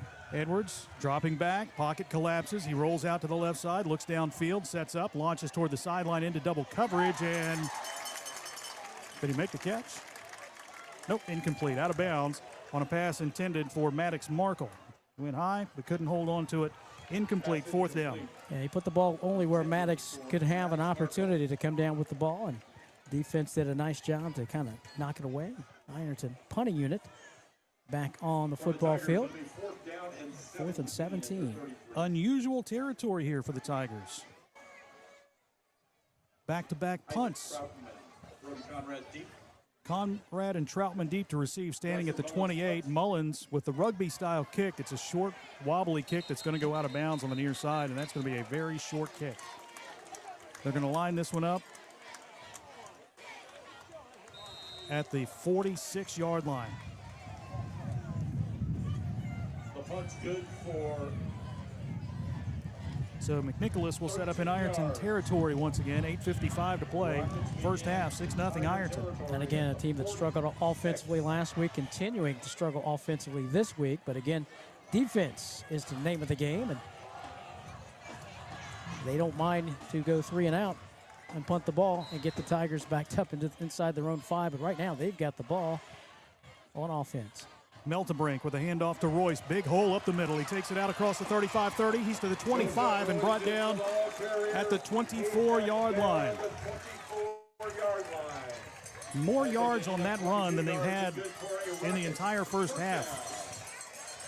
First down for McNicholas on the gain of 22. Yeah. Yes, big hole in that left side. Almost as if the missed assignment there. And Royce, a big 22-yard gain and a big first down for this McNicholas Rocket football team. He was tackled out of his shoe, so he's going to have to go to the sideline to get that thing put back on. So you might see McNicholas go empty backfield. 1st and 10 from the Tiger 24. Clock rolls at 8:28, 6-0.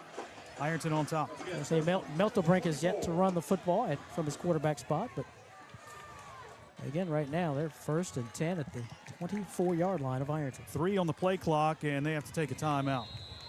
Timeout McNicholas, 8:12 to play in the first half. We'll be back in 60 seconds. News Talk 106.7 WIRO. You're tuned in to Ironton Fighting Tigers football, and it's brought to you in part by Desco Federal Credit Union. Locally owned and right here for you with 8 branches across Ohio, Kentucky, and West Virginia. They've got great rates and a mobile app that makes banking super easy. Plus, your money is insured up to $1 million. Check out DescoFCU.org or give them a call at 800-488-0746. Desco Federal Credit Union. Local, loyal, and all about you. Glockner's annual Ultimate Tailgate event is here, and you can make the buy of the year with special event savings and Glockner's lowest live market prices on the season's best inventory. We make it easy to shop because we never inflate our prices in hopes of winning a negotiating contest. No tricks, games, or hidden fees. Plus, get a cash offer for your trade above current market value in less than 15 minutes during the Ultimate Tailgate event. We make it easy at Glockner.com. This is Ironton Fighting Tiger Football on News Talk 106.7 WIRO. Meltebrink takes and he rolls to the right side, being chased by Mason Wheeler, and he'll go out of bounds right around the line of scrimmage. Looks like no gain on the play. 2nd down and 10 for the Rockets. They're going to mark him back at the 26. So looks like that's going to be okay. 2-yard loss for the quarterback. His first time carrying the ball tonight. The loss of 2 on the play. Ball just inside the right hash mark with McNicholas trailing 6-0 but driving. Meltebrink with an empty backfield. 2 receivers to the right, 3 to the wide side left.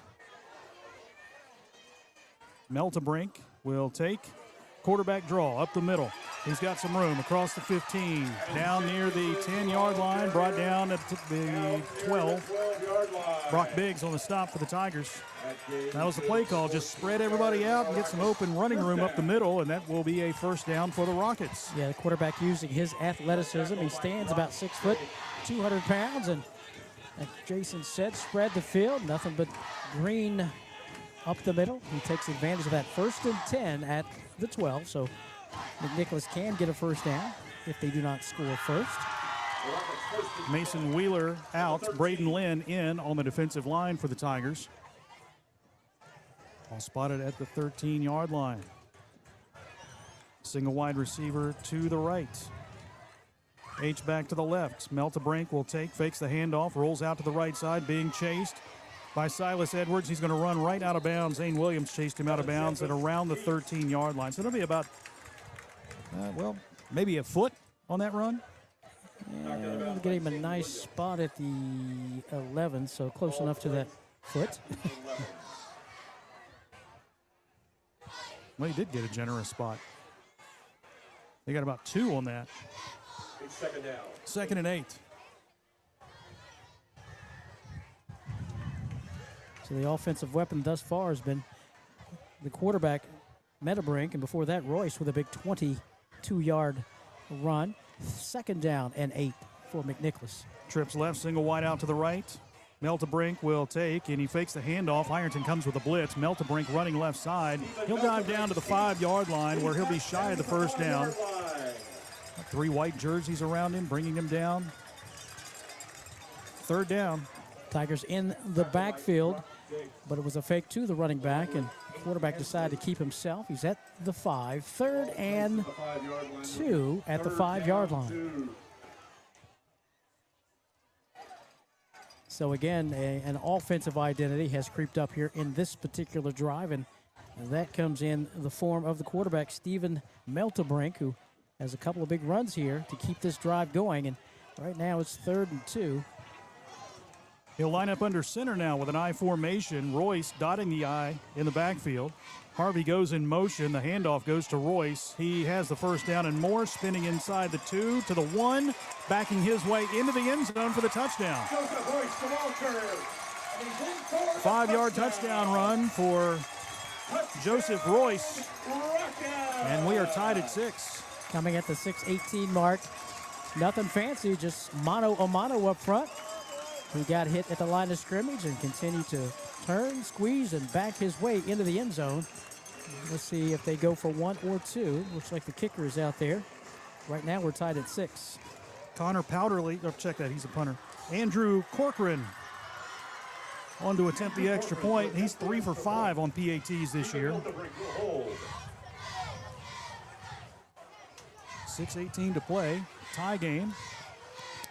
Meltebrink is the holder. High snap, he gets it on the tee. The kick is up and through the upright. So McNicholas has a 7-6 lead over the Fighting Tigers here with 6:18 to play in the first half. We'll keep it right here. Yeah, bring the student section to life. And again, they got the ball from these Fighting Tigers at their own 46. Good field position, but again, no established running and or throwing the football. And right off the bat, Royce, starting running back for tonight, gets that big 22-yard run, and they're in business. And the quarterback, Meltebrink, a couple of big runs himself, getting the team a first down, and Royce finishing what he started in this drive, a 5-yard touchdown run, as they take the lead 7-6.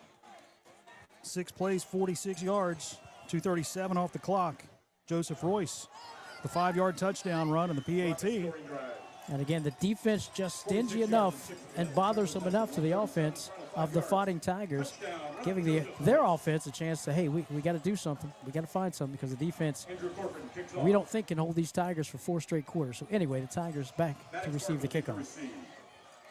Andrew Corcoran will kick it away. Maddox Markle back at the 5-yard line for the Tigers. Easton Cottle and Tyler Carmen back there as well.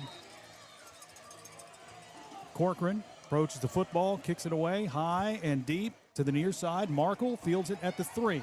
Maddox across the 10, angling left to the 15, cuts upfield to the 20, 25, and out to the 29-yard line. Flag. Oh, yep, there it is, right at the 40. There is a penalty marker. Let's see what this penalty is. Ironton had 10 penalties a week ago, and they're signaling hold against the Fighting Tigers again. Penalties, penalties, penalties. Again, it didn't necessarily hurt them last week, but already a couple of big holding penalties here tonight will back it up to the penalty flag thrown basically 40. at the 40.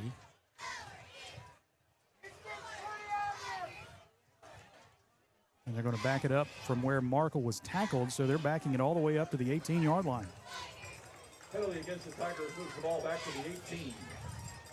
6 minutes, 11 seconds to play. First and 10 Tigers. Second time this season the Fighting Tigers have trailed in a game. They trailed 3-0 last week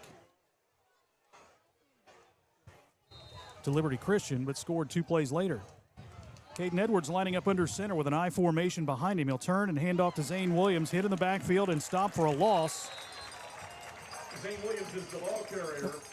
Boy, that defensive line again, that was a linebacker though. Emmett Froman got in there right now and brought down Zane for a loss. Hit by Emmett Froman. Second down and 11. Running game just not there right now. Second down and 10. Yeah, no running lanes, no nothing for the running backs of the Tigers thus far. Edwards again hands to Zane, hit at the line once again and drop for no gain. Zane Williams is the ball carrier. That was 31. Yeah, Sam Whitecomb who made the tackle, and Ironton takes a timeout. Tackle Sam Whitcomb. That's Whitcomb. It's dark out here. We don't have any lights. I wonder if we can get, there's a light here. Maybe that's an emergency light. Well, it is this an is an emergency. emergency. We Yes. can't see. 7-6. Ironton trails by 1 with 5:32 to play, and they're looking at third down and 8 yards to go.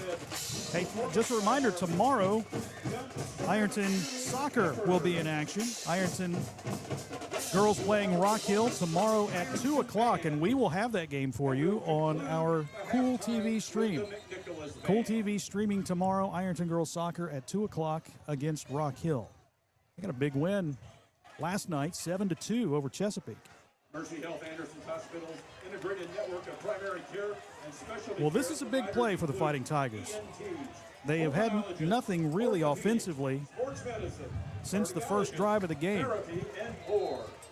3 receivers to the right, 1 to the left. Edwards now from the shotgun. McNicholas coming with the blitz. Edwards will roll to the right side, looks downfield, under pressure. He's hit out of bounds at the 20-yard line, and that is going to be a no gain on the play. 4th down, punt team once again.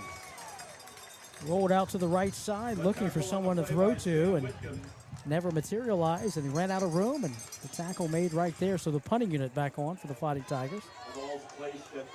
4th down and 7.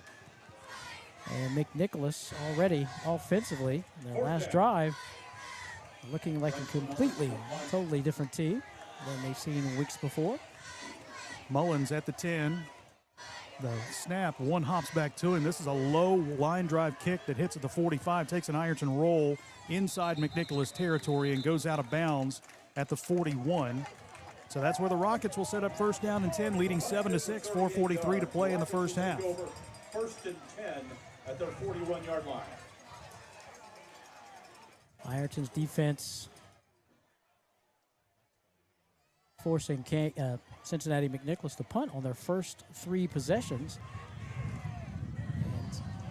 And that last possession for Cincinnati McNicholas resulted in a touchdown and an extra point, has them up 7-6. Ironton needing to go back and find that defensive form they had that first 3 series of the game against this McNicholas football team. Meltebrink from the shotgun will hand off to Royce, bounces left. He will be hit by Ashton Lane, and then Tyson Harvey will come in and finish him off. Still about a 4-yard pickup on the run from Joseph Royce. Ironton will get the football to start the second half. 4:27 to go. Tigers with 1 timeout remaining this half. McNicholas with 2. And I'm sure Coach Mike Orlando would like nothing more than to pick up a couple of first downs and go into the locker room with a lead. Royce on the night, 7 carries, so he's getting his rhythm, carrying the football, getting used to that offensive line of his. So about a 4-yard pickup, brings up a 2nd and 6. 3:56 to play, second quarter. Ironton 6, McNicholas 7. Handoff again to Royce, right up the middle. He will be close to that first. Well, no, he's probably about 1.5 yards, 2 yards away from the first down. Tyson Cox on the stop for the Fighting Tigers. Yeah, got twins, 18 and 19 for the Rockets. Zarius and Zayden. Zarius goes in motion just to take the Fighting Tigers' eyes off of Royce. And gains about 3, gets his team a 3rd and 2 as Ironton needs a defensive stop right here. Single wide receiver to each side of the field once again. Melt the brink from the shotgun. Takes the snap. Flag there, yep. That movement at the line. Ball starts. He looked like he wanted to throw, but I think that was probably going to be a quarterback bootleg. That'll be their second penalty of the game. How far are they backing that up? It's going to. He walked it all the way back to the 38. I was like, okay. All right. Penalty against the Rockets moves the ball back to the 43. All right, they need to get to the Ironton 49 for a first down. And now we get an official timeout that the down marker guy across the way hasn't moved yet.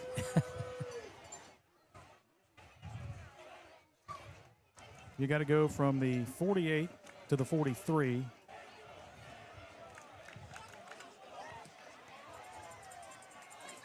And they put it at the 44. Still third down. The Rockets to the line of scrimmage. Single wide out to each side of the field. H-back blocker to the right side. Royce in the backfield with Meltebrink, who takes the shotgun snap, fakes the handoff, looks to throw. Here comes the pressure. He rolls to the right side. Lynn giving chase and tackled across the way by Mason Wheeler. Wheeler with a diving tackle at the 41-yard line. That will set up 4th down and 10. Again, defensive, the Tigers love me some Braden Lynn, making the quarterback get on his horse and run and saying, I need some help. Where you at, Mason? Mason says, I'm right here. I got your sack for you. All the way back to the 42-yard line, so punting unit is on the field for McNicholas. Ironton doesn't have anybody back. Caden Edwards now just sprints onto the field, replacing Tyson Harvey. Powderly, who's had a couple of booming kicks tonight, is letting the play clock run all the way down to 5 seconds and 4 seconds. 3, 2, he takes the snap, rolls right, kicks it away. This is a high knuckleballing kick headed for the sidelines. It hits at the 30 and rolls out of bounds. So Ironton keeps McNicholas from getting a first down. They've got the football. The offense has struggled here tonight.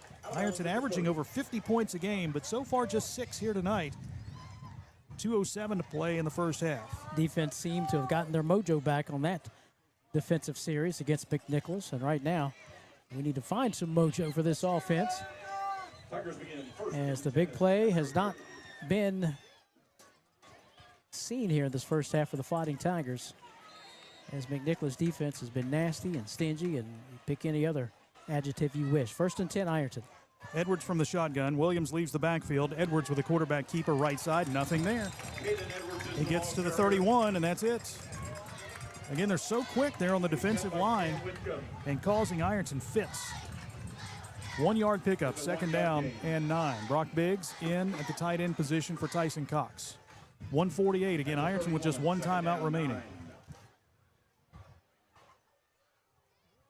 Zane Williams lines up in a slot to the right side. 3 receivers to the left. Edwards, empty backfield, takes the snap, fires a pass across the middle. Caught by Biggs, but a very short pass, 4 yards maybe on the pass completion. As that was Belmont on the tackle. Tigers right to the line of scrimmage on 3rd down and 5. 3rd down, 5. 3 receivers right, 2 to the left. 1:10 to go. Edwards from the shotgun, claps his hands, takes the snap. Looking for the flanker screen. Pocket collapses. He's going to have to run. Edwards out across the 40 to the 45. He's got the first down and tackled forward to the 46-yard line. That will stop the clock momentarily as he is brought down by Jack Sharon. Tigers to the line with 54 and 53 to play. Edwards from the shotgun takes the snap and rolls the pocket to the near side. Looks downfield, fires to Brock Biggs, makes the catch at midfield, tries to get to the sideline, but is tackled right at the midfield stripe. The ball, I think, popped free and went out of bounds, so that'll stop the clock. 4 yards on that pass play. Second down. Darius Harvey on the stop. Second down, 6. Markle and Mullins wide to the left side. That's the wide side of the field. Zane Williams now on the right side of Caden Edwards. Edwards takes. Blitz coming. Ironton picks it up. Edwards flushed out of the pocket. He'll roll to the left, sets up, fires back across his body toward Braden Baker, who slides down and can't make the catch at the 40-yard line. Harvey on the coverage defensively for McNicholas. That sets up a third down for Ironton. Yeah, dangerous pass that time, thrown across his body, back across the field. And nice defensive play by one of the twins, one of the Harvey twins of McNicholas. And that'll bring up third and 6. Third down, 6. Clock stopped at 33 seconds of play. Ironton trailing 7-6. 3 receivers left, 1 right. Edwards taking flanker screen. This is a catch by Maddox Markle. Cuts upfield, dives ahead. He's right there near the first down marker, but I think he's going to be just short. So the clock will continue to roll, and now they stop the clock. 21 seconds to play. And, yeah, I don't know what they stopped the clock for. Unless the side judge here thought it was close to a first down, but that is going to be shy of the line to gain. I think they're going to measure anyway. Yeah, clock stopped at 21 seconds, so I'm sure the Tigers will have 2 plays called. One a fourth down play and the other, so to speak, the next play. The ball is just across the 45, and the stick is at the 44. So I think he's going to be short here. Chains are stretched out and inches away from the first down. Closer than I thought, but so they'll start the clock as soon as they set the chains on the sideline. Again, Ironton 1 timeout remaining, and they've got the ball at the 46. They're looking at fourth down and inches. This may be a quarterback sneak area just to get that first down and stop the clock. Aiden Hensley, like you said. Yeah, Aiden Hensley's directed his team. We got to get on the ball. We got to get there. As soon as that whistle sounds, the clock will start. Edwards lining up in a shotgun. Clock starts. Quarterback sneak. Edwards has the first down, lowers his head, pushes and drives ahead inside the 40 to the 39-yard line, where he is brought down by Max Hamilton. Gain's good for a Tigers first down. But time is running out now, 10 seconds to play. Ironton not using that timeout. 7 and 6 seconds. Edwards takes, looks to throw, airs it out down the middle of the field, and overthrown, intended for Tyson Cox. The clock hits 0. And that will bring the first half to a close. Trevin Pendleton thought they should have 1 second left on the clock. Pleading his case with the side judge, but all for naught. The clock hits 0, and that's the end of the first half. Ironton trailing at the half, 7-6. And I'm surprised they didn't use that timeout. Ironton 6. But they didn't, and they'll head to the locker room. 7-6, Ironton down at the half. We'll be back after this timeout. We've got a lot to come on the halftime report. EC Tool Rental halftime report. We'll have a look at the first half scoring-wise. We'll take a look at stats. We'll have our Screen Doctor Senior Student Athlete of the Week. We will also hopefully talk with Beth Campbell, volleyball coach at Ironton, and hopefully get a light turned on here outside for us. 7-6, McNicholas leads Ironton here on News Talk 106.7 WIRO, The Eagle. Everyone has a fave Wendy's Frosty flavor. And when you're choosing from chocolate or vanilla, it's not that hard. But now, there's all new Frosty Swirls and Frosty Fusions. So try picking your fave from Oreo Brownie Fusion, Pop-Tarts Strawberry Fusion, Strawberry Swirl, Brownie Batter Swirl, Caramel Swirl, and Caramel Crunch Fusion. Not so easy now, huh? For a fresh way to Frosty, gotta be Wendy's. Open till midnight or later. At participating U.S. Wendy's. Hours may vary by location. Oreo is a trademark of Mondelez International Group. Pop-Tarts is a trademark of Kellogg North America Co., LLC. Used with permission. Your college experience should be built just for you, supporting everything you value most. That's why Ohio University delivers the high-quality education we're known for right here on our southern campus. Whether you're a full-time student or working full-time, Ohio's affordable, flexible degrees are always in demand in our community and can take you anywhere. Earn a degree in your own backyard on your own terms and move your career and your community forever forward. Learn more at ohio.edu/southern. This is Ironton Fighting Tiger Football on News Talk 106.7 WIRO. 7-6, Ironton trails at the half to McNicholas. Jason Filia, Kevin Anthony, along with you on News Talk 106.7 WIRO, the Eagle. We will be back after this timeout, the start of the halftime report on News Talk 106.7 WIRO. Have you heard about the Ironton Tigers debit card available exclusively at Ohio Valley Bank? OVB offers custom Community First debit cards honoring area schools and local civic groups. A portion of the proceeds from every upgraded card is donated directly towards the school or organization represented on the card. Be part of the team. Support the Ironton Fighting Tigers and get your exclusive Ironton debit card today. Ohio Valley Bank. Member FDIC. Big news. Football is back, and so is Pick 6 from $19.99 at Buffalo Wild Wings. This is the ultimate meal for two, with 2 entrees, 2 sides, and 2 drinks. Pick between boneless wings and any of the 26 sauces and seasonings, spicy sauced or grilled crispy chicken dippers, and hand-smashed, double-stacked, all-American cheeseburgers with sides and fries, tots, and potato wedges. Pick 6 meal for 2 at participating locations for a limited time. Pricing may vary by region. See service for details. Tax fees extra. Not valid with other discounts. Got some spare time? Then how about a trip to Spare Time Recreation? There are so many things to do. You can skate, you can bowl, you can play laser tag till your heart's content. Spend some spare time in the game room and take a break from all the fun at the snack bar. And then if you have any more spare time, you can do it all over again. Check about booking Spare Time Recreation for a party. Just call 740-533-1222. That's 740-533-1222. And spend some spare time at Spare Time Recreation Center, 1216 South 3rd Street, Ironton. Get ready, Tiger fans. It's time to ride in style. Bruce's Custom Carts in Ironton builds fully customized road-legal golf carts that are all about you. Your colors, your style, your pride. Bruce's carts are perfect for tailgates, parades, and rolling down to the tank for the big game. The turnaround is quick and the service is second to none. Stop by today at 101 Township Road 328. Bruce and the Roach family are proud supporters of the Ironton Fighting Tigers. Go, Big Eye! We are there for you, to care for you at the health plan. The health plan is still growing, giving you a large network of doctors, friendly and helpful customer service representatives, and competitive, flexible pricing plans that meet your needs. Log on to healthplan.org for more information. We are there for you, to care for you at the health plan. We are here for you. Since 1896, Liberty Bank has been a vital part of the community. As a community bank, they're committed to the people and businesses in the area. They're your friends and neighbors. They know you by name. Stop in and see what they have to offer. Great rates on mortgage loans, construction loans, and automotive loans. It's personal service with a smile, and they treat you like family.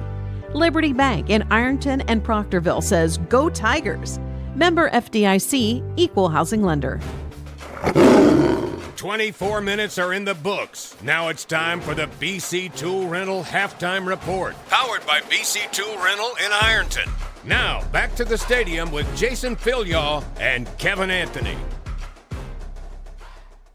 Now the Fighting Tigers on the struggle bus here in the first half as they trail McNicholas 7-6 at the break. Jason Filia, Kevin Anthony on News Talk 106.7 WIRO, the Eagle.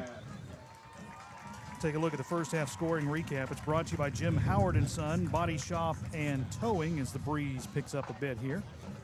McNicholas got the football to start tonight's game. They went 3 and out, giving the ball to the Fighting Tigers at midfield.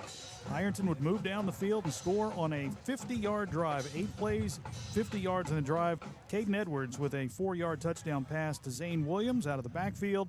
Zane scores for the first time in 2025.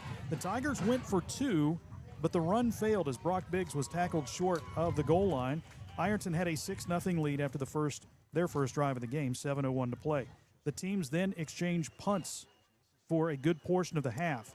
McNicholas 3 and out. Ironton 3 and out. McNicholas 3 and out. Ironton had a drive from the 5-yard line, started their own 5 after a nice McNicholas punt. Had a 12-play drive, but the offense stalled again. They had to punt it away, and McNicholas got the ball at the Ironton 46 with 8:55 to play in the second quarter. They would take advantage of that good field position by marching down the field 46 yards in 6 plays, 2:37 taken off the clock. Joseph Royce, a 5-yard touchdown run. Corcoran kicked the extra point, and at the 6:18 mark of the second quarter, McNicholas grabbed the lead 7-6. Ironton trying to answer, got called for a hold on the kickoff return, so they started to drive back at the 18-yard line. 3 and out again for the Fighting Tiger offense.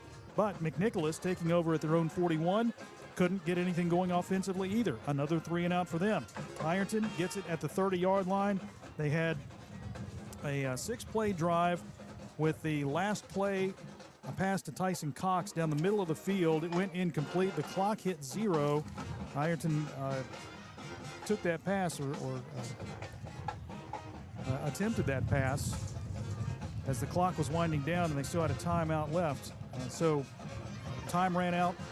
Trevin Pendleton thought there should be 1 second on the clock, pleading his case, but all for naught as the clock hit 0. The teams head to the locker room, and the home opener of the 2025 season for the McNicholas Rockets, a successful one. They're doing it without their star running back, and they're just kind of chipping away at Ironton. Nothing fancy, no really big plays. I think a 22-yard run was the biggest play they've had of the game.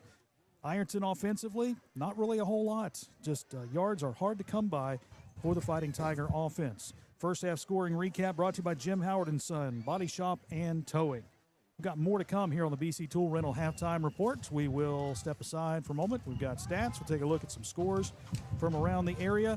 And we'll have our Screen Doctor's Senior Student Athlete of the Week. Hopefully Beth Campbell will come up here and talk to us about volleyball. We've got a couple of big matches tomorrow at home. We'll do that after this break here on News Talk 106.7 WIRO, The Eagle. Hungry for that taste of home but don't feel like cooking? Head across the river and visit Uncle Paul and Missy's Country Kitchen on 16th Street in Ashland. Missy serves up old-fashioned home-cooked meals, and the atmosphere makes you feel right at home. Hearty breakfasts and daily specials are budget-friendly and fresh. Uncle Paul and Missy's is proud to support the Ironton Fighting Tigers and say go big I. Uncle Paul and Missy's Country Kitchen, where good food and good company come together. Big shout out to the Ironton Fighting Tigers.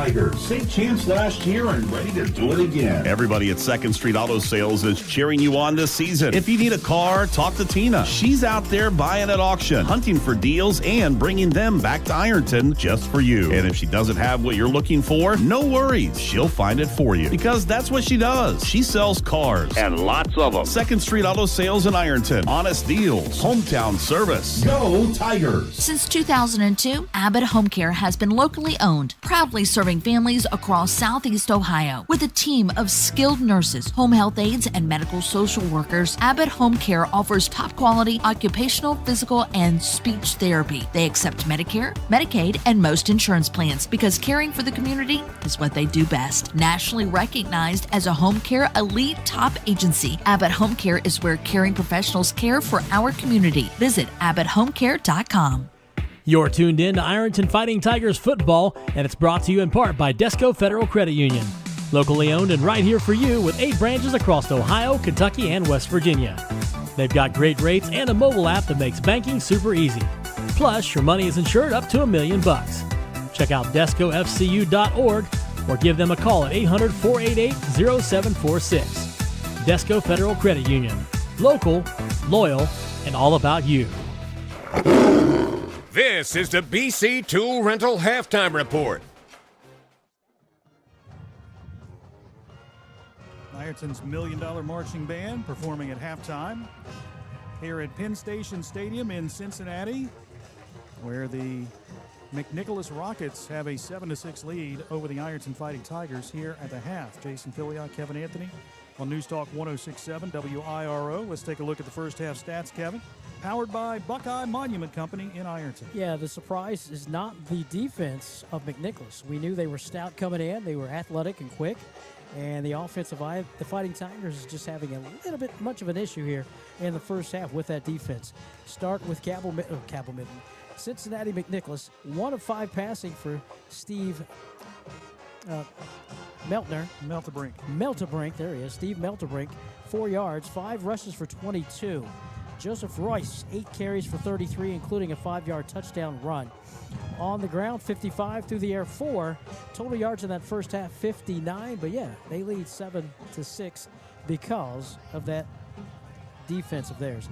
Ironton, Caden Edwards, 9 of 12 passing for 50 yards, including a 4-yard touchdown pass to Zane Williams. He's rushed 11 times for 43 yards, so he's got 93 total on his own. Zane Williams, 8 carries for 10 yards. Grace has 1 carry for 4. Ironton, 57 on the ground, 50 through the air. That's 107. The receiving core, Biggs has 2 catches for 8. Tyson Cox has 1 catch for 2. Zane Williams, as I said before, 1 catch for that 4-yard touchdown, pop pass touchdown. Maddox Markle, 3 catches for 31. Bryson Mullins, 1 catch for a -3. And Braden Baker, 1 catch for 18. So thus far, it's just been the short passes. They're taking away everything deep is this McNicholas team. And again, you've got so much quickness on the outside, so much quickness at linebacker, the safeties, the cornerbacks. They're quick, so they're not allowing anything that's going to get behind them. Tigers are going to have to earn their stripes, so to speak, Jason, in the second half. And we don't know if they're going to do it between the trenches or have to do it with some trickeration or go outside or do this and that. But McNicholas has they brought the house, if you will. Yeah. You know, we're used to Ironton making the big plays, and we saw that the first couple of weeks, and 63 points and 42 points. Now their biggest play, what's the longest play they've had tonight? Again, you look at that first pass play, pop pass of the game, and there's a 23 yards from to Maddox Markle, if you will. But since then, I think the biggest play thus far has been a 9-yard pass play, and the longest run from scrimmage has been Caden Edwards had a 9-yard run and an 11-yard run, but that was late in this second quarter. So they are keeping the Fighting Tigers' big play in check. Well, without question. We'll see what Ironton does. They'll get the ball to start the second half here. Will be the Rockets Band. Their show is titled Revival. McNicholas Rockets marching band will play. We're going to take a look at scores from around the area. Tonight's scoreboard is brought to you by the Armory Smokehouse. Some games actually started early because of the threat of storms in the tri-state area. One final already. Rock Hill beat Oak Hill 34-8. Portsmouth is playing right now in the third quarter. Portsmouth has a lead, surprisingly, over Greenup County, 24-9. Wheelersburg and Jackson are tied at 7 in the second quarter. Fairfield Union and Fairland, no score in the first. Gallia Academy leads Point Pleasant 21-14. That's a second quarter score. Chesapeake and Northwest are tied at 13, and South Point leads Wellston 24-0 in the second quarter. Next week's opponent is Canisius, coming down from Buffalo area, New York. They play tomorrow. That's their first game of the season. They're playing Scranton Prep out of Pennsylvania. And you'll want to come and check that out. They've got a running back who has over 30 Division I offers, latest being the University of Georgia. So he's a big-time prospect and just a junior. So we're looking forward to that game Saturday. That's a Saturday afternoon game, 1 o'clock, and that game will be streamed video-wise on Kool TV. So we encourage you to come out and watch it live, in person, or watch it on Kool TV if you live from outside the area. But we're looking forward to a Saturday afternoon contest.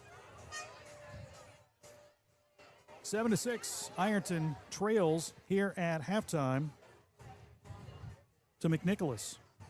Let's take a look now at our Screen Doctor Senior Student Athlete of the Week. And that is Ben Gwilliams, football player for the Fighting Tigers. Ben moved from West Virginia, played at Cabell Middle and High School. There, he was a 3-year letterman in football, 2-year starter. Sophomore year, first-team All-Conference. Junior year, he was first-team All-Conference and second-team All-State. He has a grade point average of 4.4. Member of the National Honor Society, takes AP courses and honors classes. His extracurricular activities and hobbies are fishing, golf, poker, and movies. And he wants to play football in college, and he was on with us on Inside Ironton Football Tuesday night from Buffalo Wild Wings. And he was talking about that, about how things weren't really looking too good at Cabell Midland, and he wanted to play college football. So he and his family moved to Ironton, and he's going to school here. So Ben Williams, our senior student athlete, brought to you by Screen Doctors on County Road 1 in South Point, behind the Perry Township Fire Department. Danny Lane, the Screen Doctor. Problem with your screens for your windows, doors, or screened-in porches? Call the doctor. Danny Lane, the Screen Doctor. 7-6 Ironton Trails. We're going to step aside for a moment. We'll come back after this timeout on News Talk 106.7 WIRO. The moments, the images, the memories. They say a picture's worth 1,000 words. With Randall Crank Photography, you'll have a lifetime of conversation. Randall Crank Photography captures those images on the field, on the court, and in any setting. Whether it's senior portraits, sports or action shots, highlight and hype videos, or team shots. Randall Crank Photography gives you the shots you'll love and cherish.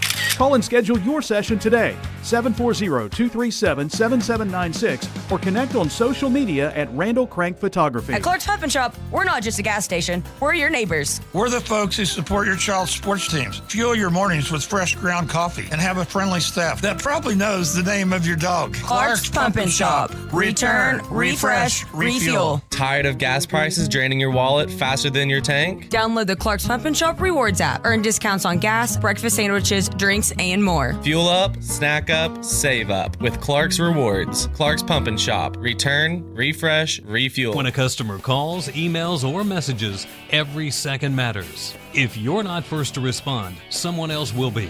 Action AI and Automation helps local businesses follow up faster, answer every call, and books more appointments automatically. We're a local business platform built for local businesses. Never miss an opportunity. Get your free Speed to Lead playbook now at actionaisystems.com/football. That's actionaisystems.com/football. Big shout out to the Ironton Fighting Tigers. Big chance last year and ready to do it again. Everybody at 2nd Street Auto Sales is cheering you on this season. If you need a car, talk to Tina. She's out there buying at auction, hunting for deals, and bringing them back to Ironton just for you. And if she doesn't have what you're looking for, no worries. She'll find it for you, because that's what she does. She sells cars, and lots of them. 2nd Street Auto Sales in Ironton. Honest deals. Hometown service. Go Tigers! Now back to the BC Tool Rental halftime report. 7-6, McNicholas, the Rockets, lead the Ironton Fighting Tigers here at the half. Tigers back out on the field, warming up to start the second half. There were a couple other scores that I want to pass along to you. The scoreboard all season long brought to you by Patties and Pints. Liberty Center, who Ironton defeated in the Division 5 state championship game, leads 2-0 Otsego 40-0 in the third quarter. Harvest Prep entered the game 0-2. They have a 28-12 lead over Purcell Marion. That's a second quarter score as well. And the opening opponent, Shelby Valley and Letcher County Central, tied 0-0. That is a second quarter score. 7-6. Ironton Trails here at the break. What do you do in the second half? Well, that's just it. Just keep plugging away? You got to, because, again, this team has their identity thus far is defense. And it's going to be defense, Cincinnati McNicholas, the rest of the way of the season until the offense kind of catches up. Because, again, they lost their starting running back last week in the middle of this week, foot surgery. So, but, again, you're talking about a school who prides themselves on a good tradition of football themselves. And they field a lot of players on this team. But we see the quickness of the defense. But, again, this is what you need in order to get better game to game, quarter to quarter. So, again, Fighting Tigers will go in at halftime. They did. Came up, talk about it. Look for some inside screens. Look for some screen plays. Again, take advantage of that aggressive defense that's coming at you and try to go behind that line of scrimmage and just let the linebackers cheat up. So I'm thinking screens, a little bit more outside running. But, again, We want adversity, we want toughness, but we also want the W. Yeah, that's true. You want a game that challenges you. The first 2 games, they weren't challenged. Let's face it, 63-0. Shelby Valley just not good. Liberty Christian thought it was going to be a tough challenge, but Ironton was fired up for that home game and the environment, and it was just nuts there. And they blew the doors off the 2-time defending Virginia State champion 42-3. And now you're on the road, another long road trip against the team that is 1-1, lost their top running back. So, I mean, I don't know if that was addressed, like, hey, their big running back's gone now. A lot of people thought they'd come here with a cakewalk. Not the case. You got to play 4 quarters, and Ironton is faced with a challenge here. They'll get the ball to start the second half, trailing by 1, and we'll see what they dial up. No panic. The panic button has not been hit. There's still 2 more quarters to go, but Ironton's trying to get something going offensively. We're going to take one more timeout. When we come back, we'll have the start of the second half. Ironton trails 7-6 here on News Talk 106.7 WIRO, the Eagle. You've been listening to the BC Tool Rental Halftime Report, powered by BC Tool Rental in Ironton. Stick around. The second half is just minutes away on News Talk 106.7 WIRO. The moments, the images, the memories. They say a picture's worth 1,000 words. With Randall Crank Photography, you'll have a lifetime of conversation. Randall Crank Photography captures those images on the field, on the court, and in any setting. Whether it's senior portraits, sports or action shots, highlight and hype videos, or team shots. Randall Crank Photography gives you the shots you'll love and cherish. Call and schedule your session today, 740-237-7796, or connect on social media at Randall Crank Photography. When a customer calls, emails, or messages, every second matters. If you're not first to respond, someone else will be. Action AI and Automation helps local businesses follow up faster, answer every call, and books more appointments automatically. We're a local business platform built for local businesses. Never miss an opportunity. Get your free Speed to Lead playbook now at actionaisystems.com/football. That's actionaisystems.com/football. Everyone has a fave Wendy's Frosty flavor. And when you're choosing from chocolate or vanilla, it's not that hard. But now, there's all new Frosty Swirls and Frosty Fusions. So try picking your fave from Oreo Brownie Fusion, Pop-Tarts Strawberry Fusion, Strawberry Swirl, Brownie Batter Swirl, Caramel Swirl, and Caramel Crunch Fusion. Not so easy now, huh? For a fresh way to Frosty, gotta be Wendy's. Open till midnight or later. At participating U.S. Wendy's, hours may vary by location. Oreo is a trademark of Mondelez International Group. Pop-Tarts is a trademark of Kellogg North America Co., LLC. Used with permission. This is Ironton Fighting Tiger Football on News Talk 106.7 WIRO.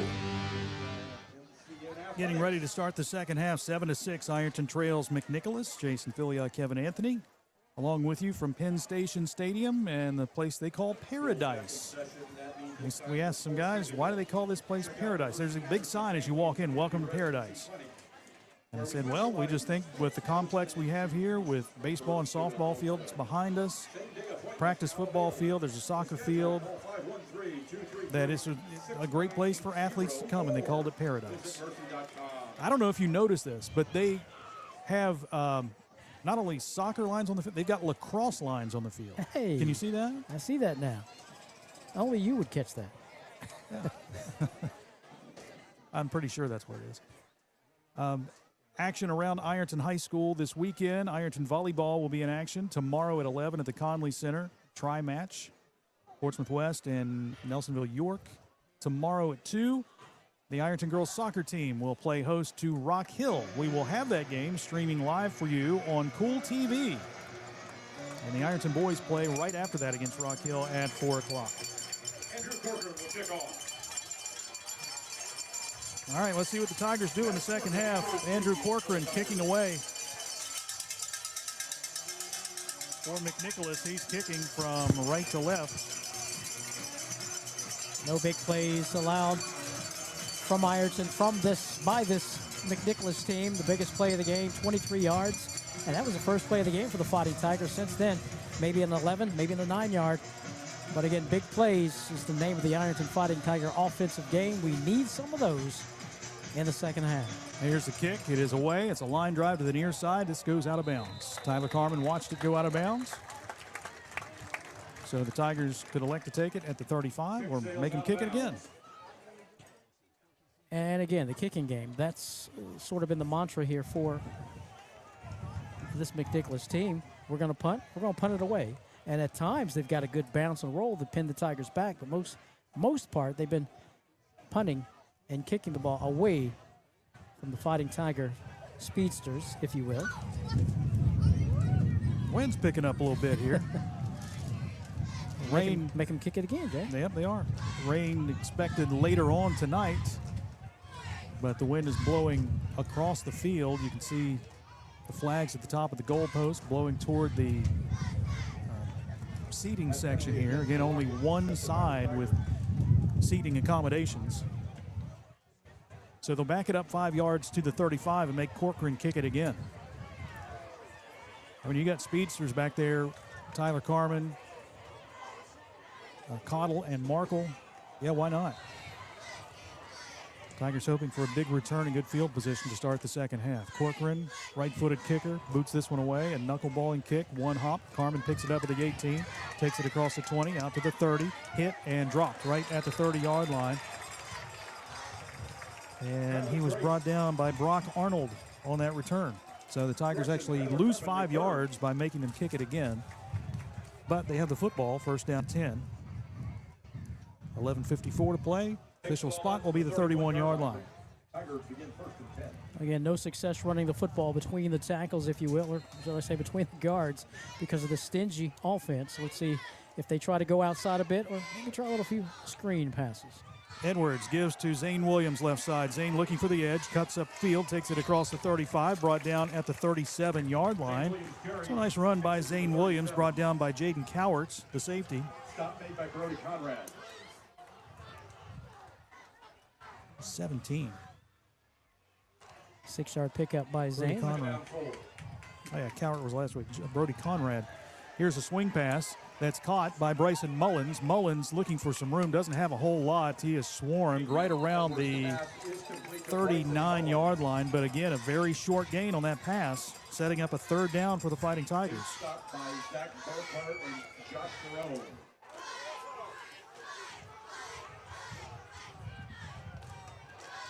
Nose of the football, just shy of the 39. Third down and 3 for the Fighting Tigers. This is a huge third down play to start the second half. Edwards, quarterback keeper, right side. He hits the edge across the 40, 45, 50, and brought down at the 48-yard line. Caden Edwards with a first down run. The Tigers move the sticks.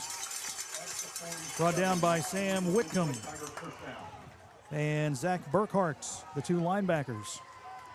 Two of the linebackers, I should say. Spotted at the 47. So nice run by Caden Edwards. Two receivers to the wide side left, one to the right. Edwards from the shotgun. H back to the left side. Edwards again, quarterback keeper, running right, trying to find the edge. Nothing doing. They stretched it out nicely as he ran to the short side of the field and is brought down out of bounds at around the 45-yard line. Harvey on the stop defensively. It's a gain of 1. 1 yard pickup, 2nd and 9. A short gain that time, but again, Tigers looking to run to both sides of the football field, negating not trying to run between the guard and tackle. This time they run between the guard and tackle. Yep. Edwards again riding the wave, pushing forward, squirts free, takes it across the 40, 35, and brought down at the 33-yard line. Maybe the 34.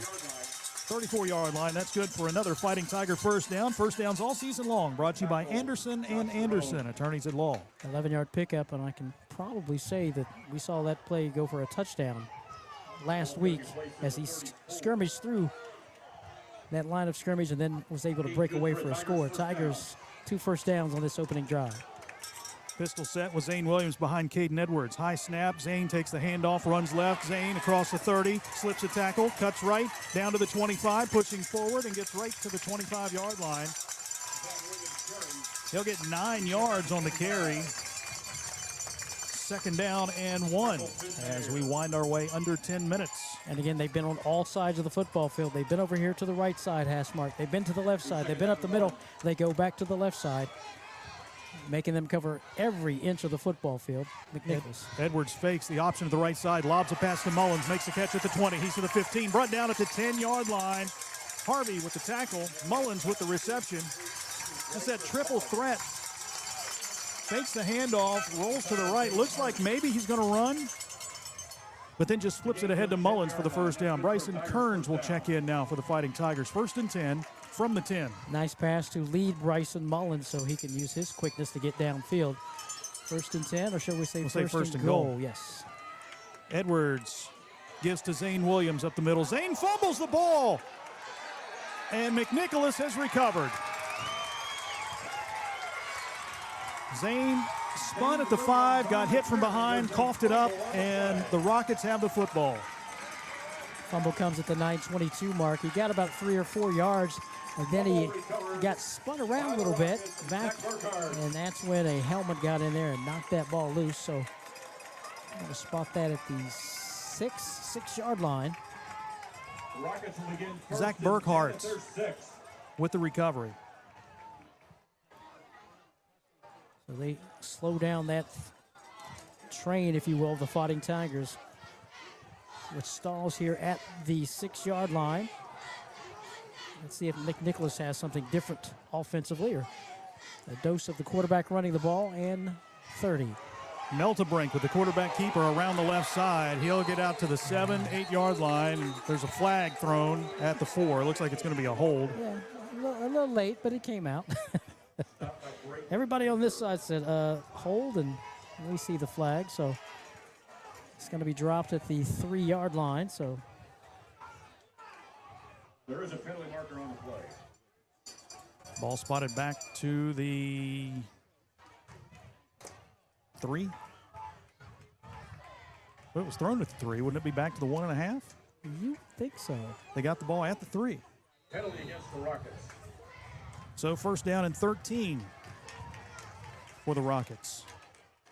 Ball placed back at the 3-yard line. 15 on the play clock. They just now get the play into the huddle. The Rockets break the huddle with 10 on the play clock. Single wide receiver to each side of the field. Meltebrink from the shotgun, 2 yards deep in the end zone. Takes the snap and looks to throw. Pump fakes, airs it out long down the far side. Has a man, and the pass is going to be caught at the 40-yard line. That's good for a first down. Brought down at midfield. That is Evan Sandfoss. Just a pump fake to get the corner to bite, and then he throws deep. And right to the line of scrimmage goes McNicholas. Got the Tigers peeking into the backfield. That ball goes all the way to the 48-yard line, so 45-yard pass play. On 1st and 13 from the 3. Meltebrink from the shotgun again. Royce beside him. Royce takes the handoff, runs up the middle, slips a tackle, takes it across midfield, and gets down to the Ironton 48-yard line. Zane Williams with the tackle for the Fighting Tigers. That's a big momentum shift right there and a backbreaker for the Fighting Tigers.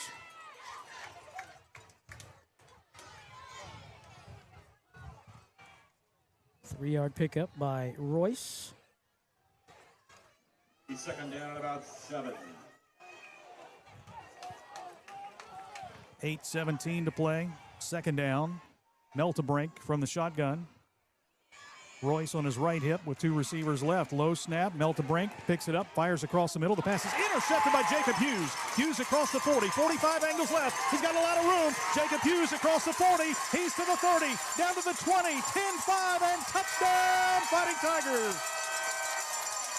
Just what the doctor ordered. Jacob Hughes with the pick 6 of 65 yards, and the Tigers go back on top. And again, you sit back and like that defense has got to step up, and someone's got to make a play. And there it is, the sophomore Jacob Hughes showing off. Not only can I catch, but I can run because I got some wheels. And he took that baby to the house, and he took it quick. Tigers go up 12-7. And you got to go for 2 here. 7:56 to play. Caden Edwards to the huddle. They'll send Maddox Markle wide to the right side. Bryson Mullins late to get on the field.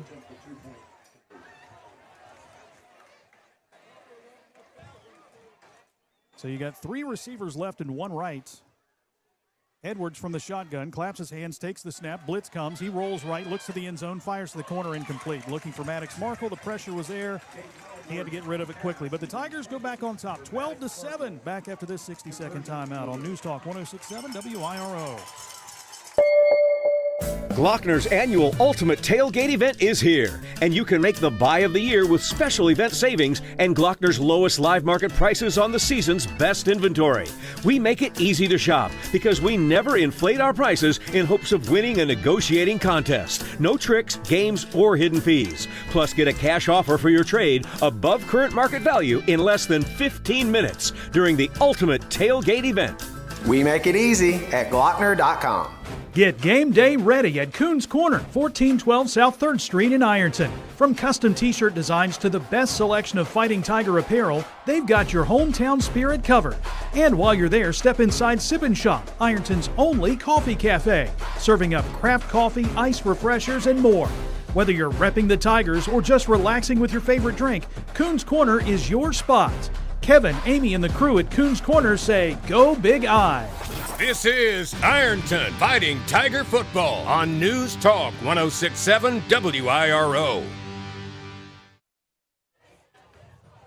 Ironton back on top after a 65-yard pick six from sophomore Jacob Hughes. The fastest baseball catcher I've ever coached in middle school track. I can tell you that. At 30 years, he's the man. So, yes, he's got wheels. He does have wheels. David Fields to kick off. Took it, again, 65 yards. A lot of momentum swings here in the last 2 minutes. Ironton driving, they fumble, long pass, and then a pick six. They tried to throw that ball across the middle of the field, just tried to loft it in there. And when you see it on video, he had to go up and get that interception, did Jacob Hughes. Kickoff for Ironton brought to you by Liberty Bank. The kick is fumbled, now picked up, and nowhere to run for the return man.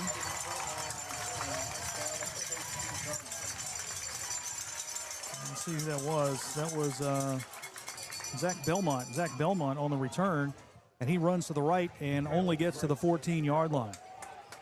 And a pump fake for 45 yards and then an interception moments later by these Fighting Tigers. As it looked like McNicholas is ready to turn the tables of this game, but the Fighting Tigers is defensively changed the complexion. Let's see if that defense steps itself back up again.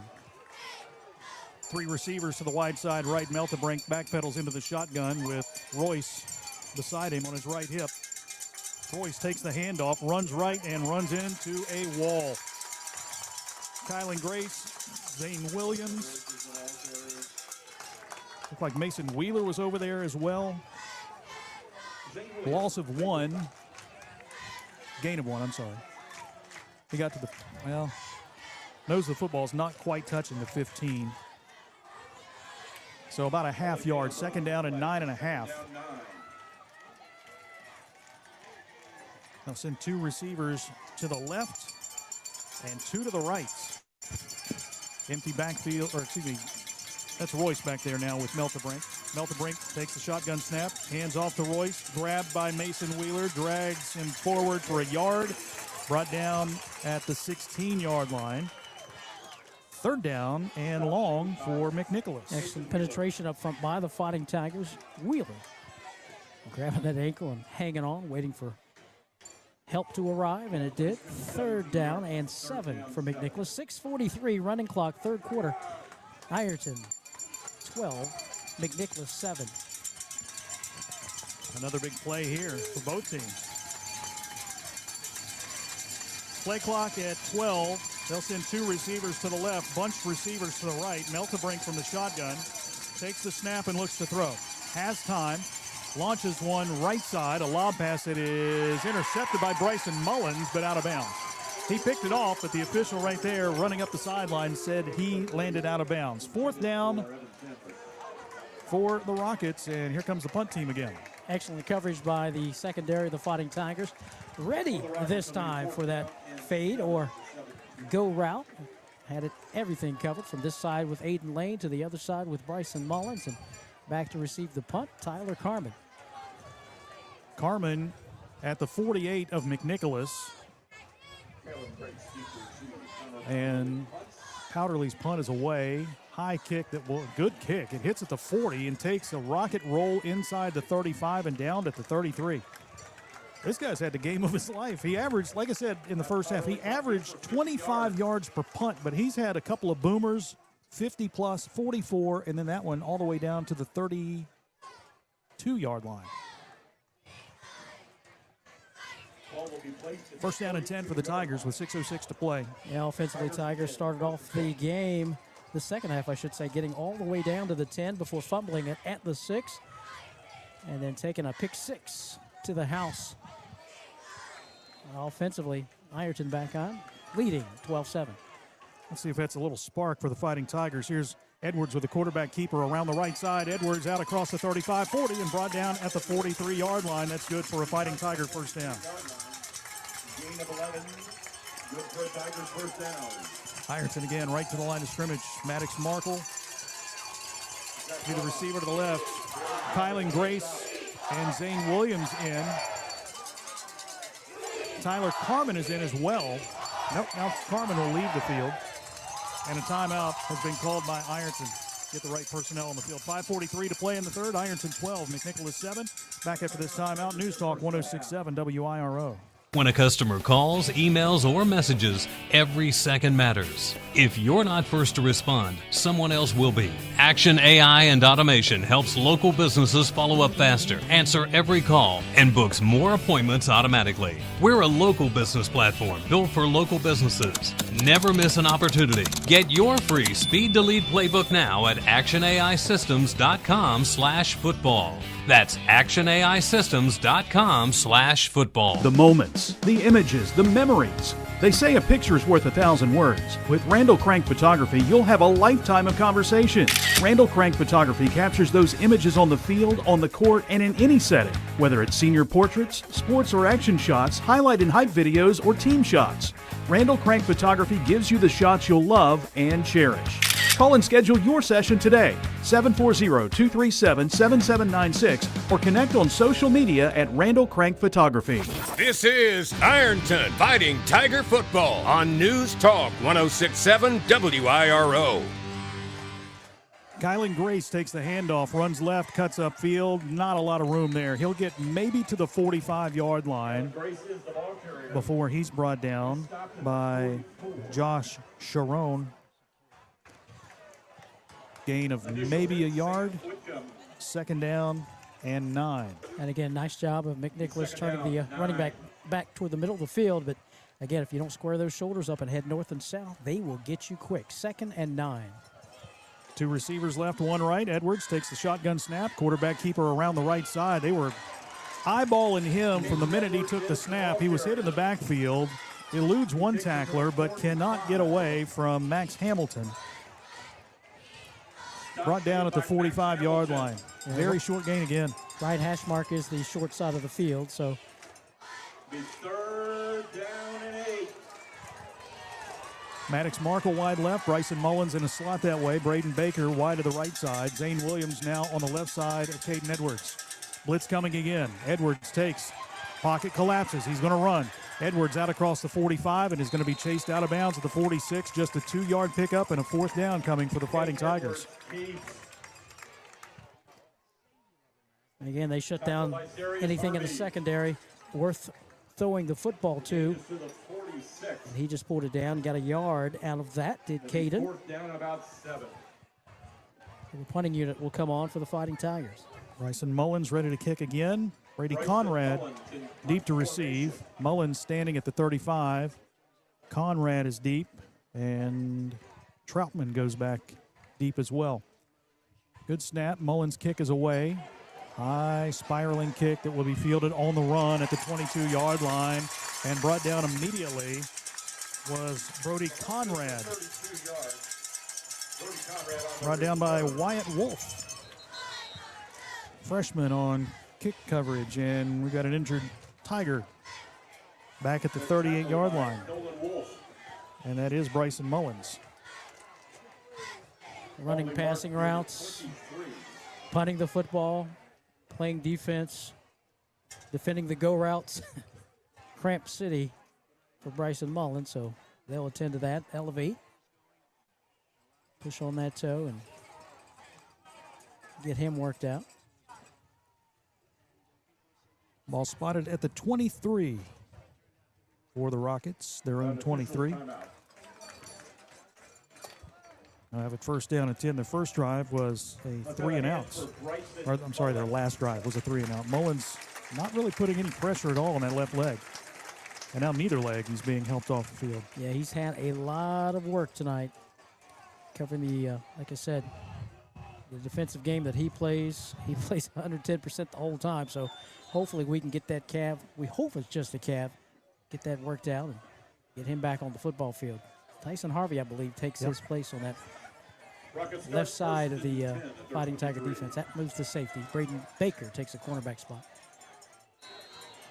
Stephen Meltebrink in the shotgun formation again on first down and 10 from the 23-yard line. Meltebrink with a Harvey in motion. He'll hand off to Harvey, looking for the edge on the right side. Splits a couple of defenders, stays on his feet, gets away from the Tigers, takes it across the 30 and out to the 33-yard line, and that's good for a first down. Zarius Harvey on that little sweep around the right side. And the Rockets have it first down and 10. Yep, all the way to the 34. 11-yard pickup for the twin. Number 19. Number 19, yep, his brother is number 18. First and 10 for the Rockets, just past the 4-minute mark in the third quarter. Ironton 12, McNicholas 7. 3 receivers to the left. Meltebrink takes. It's a quarterback keeper around the... Nope, it's a direct snap to Evan Sandfoss. And he runs left and gets out to the 35-yard line for a 1-yard pickup. Nothing fooled the Tigers on that. As you love Caden Edwards coming in from... You name it, defensive end, linebacker position to turn that play up inside and make the tackle himself. Second down and 9. Third quarter, 3:21, Ironton 12, 7 for Cincinnati McNicholas. So now Meltebrink is back in at quarterback. They send Sandfoss wide to the right side. Meltebrink, H-back shifts over to the right. Shotgun formation, takes the snap, deep drop, looks to throw, has time, now rolls to the right, directing traffic, lobs one down the far side for Sandfoss. That's going to be interference. Sandfoss got behind Tyson Harvey, and Harvey ran into him. That's pass interference, and a 15-yard mark-off is coming. Of course, Evan Sandfoss, the gentleman that caught the 45-yarder earlier in this quarter. Bryson Mullins back on the field now for the Tigers.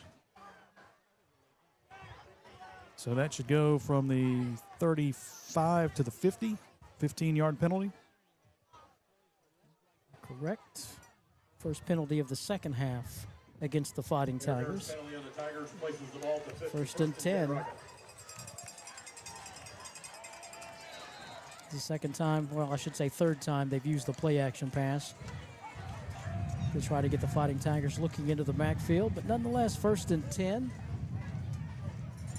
for Cincinnati McNicholas. Meltebrink from the shotgun.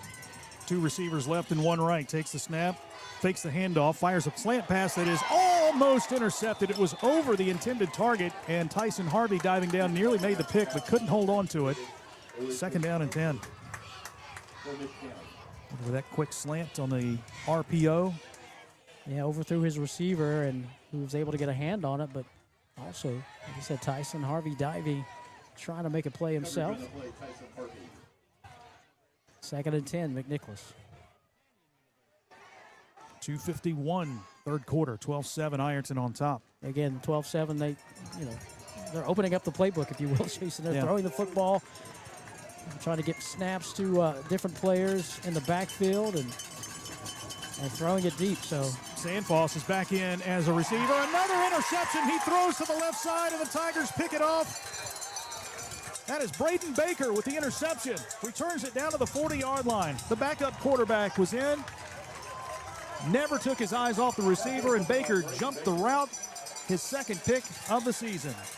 Jumped the route indeed. Took off running downfield. I thought we might have another pick six. He dropped the ball himself, but backtracked and went back and got it. But more or less, we stopped the McNicholas drive and have ourselves good field position at the 40 of McNicholas. Well, let's see if the Tigers can capitalize on this field position and punch one in. Caden Edwards in the shotgun. Zane Williams behind him in the pistol set with a single wide receiver left and two to the right. Edwards fakes the handoff, drops back. He's going to throw long down the near side, looking for Baker. The pass is going to be incomplete. Overthrown for Baker at the 5-yard line.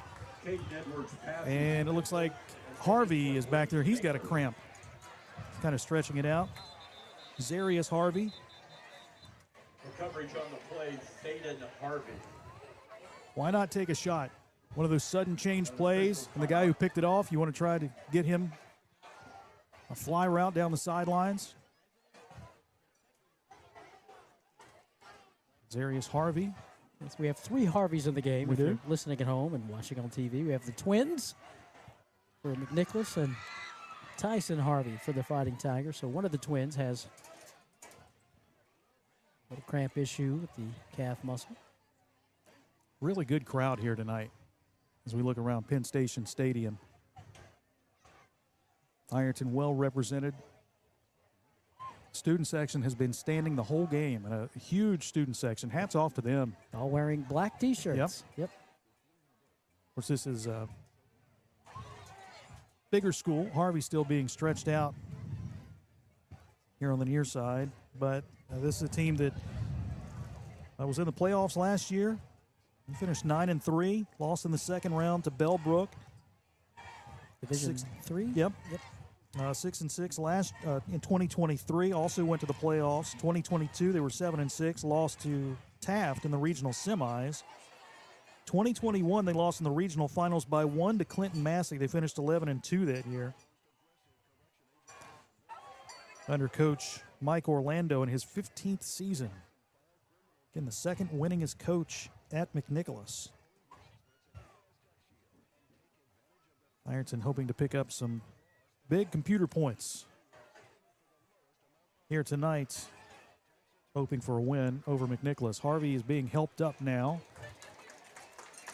and he'll jog off the field under his own power.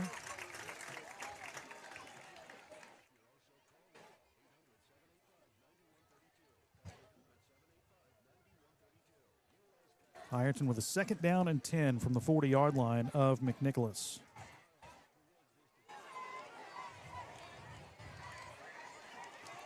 And the twin brother, Harvey, comes over and takes over the same spot. 2 receivers left, 1 right. Here comes Mullins in motion. Edwards with a quarterback keeper up the middle, nothing. Gets to the 39, and that's it. Brought down again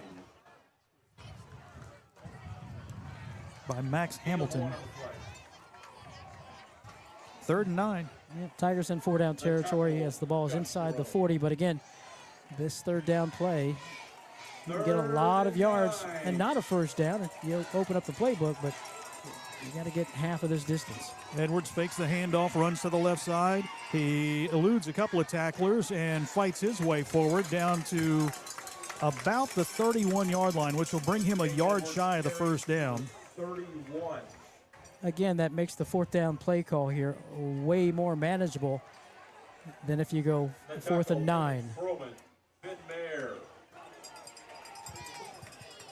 They need a yard. They need to get to the 30-yard line. 4th down and 1 with 1:37 to go. The Tigers will line up in a T formation, a very tight. Oh, this looks like the tush push. Edwards is hit, pushes forward.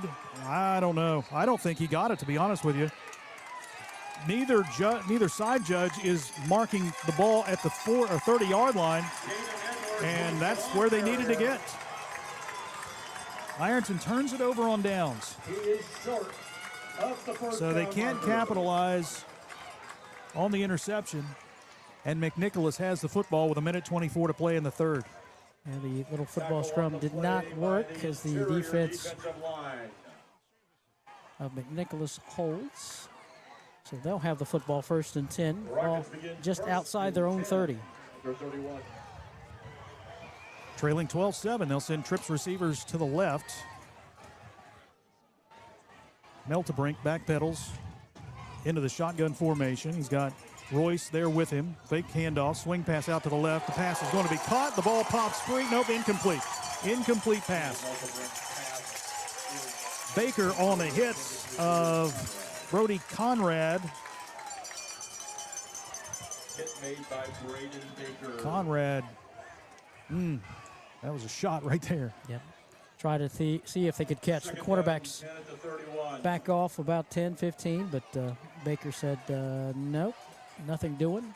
Put the hit on, knocked the ball loose, incomplete pass, 2nd and 10. Ball just inside the right hash mark, so they send 3 receivers to the wide side left.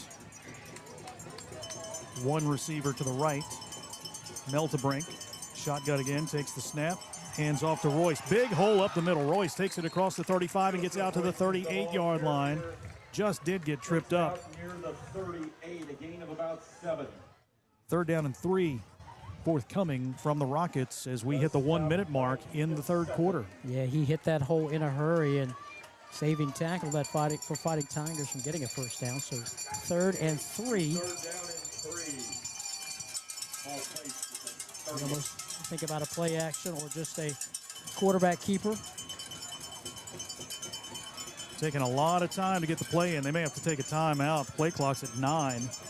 Well, they break the huddle and get to the line of scrimmage with 6 and 5. 4 seconds, 3 seconds, 2, 1, and they just do get the play off. The handoff goes to Royce up the middle, and he is not going to get the first down. He is hit at the line of scrimmage. Mason Wheeler, Kylan Grace, Jacob Hughes on the stop.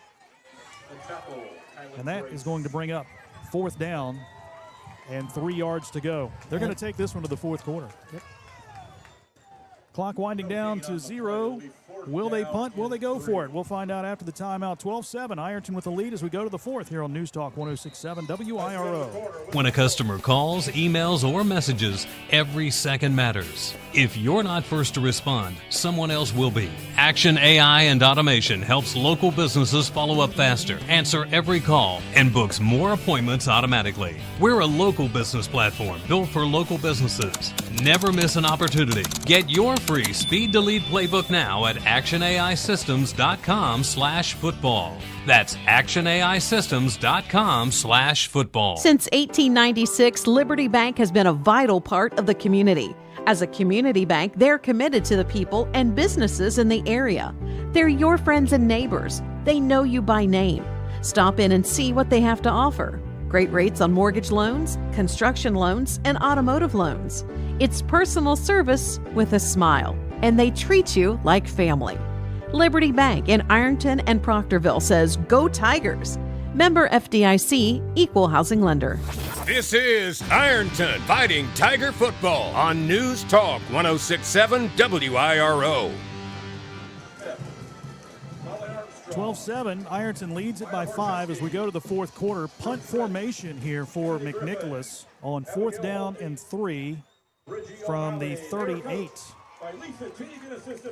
Connor Powderly standing at the 21. Caden Edwards backpedaling to the 25 for the Fighting Tigers. The punter has had some nice punts tonight for this McNicholas team. This one is end over end, picked up by Mullins at midfield. He'll run straight ahead across the 40, and it'll be spun down right there. That ball did not get 5 feet off the ground, and Mullins kind of playing midfield there. Fielded that line drive on the fly and gets about 10 yards on the return. We'll spot that football at the 40 again. Ironton had the ball at the 40 the last downs and ended up giving it back to McNicholas on down. So right now again, 40-yard line again. Ironton on offense and leading 12-7.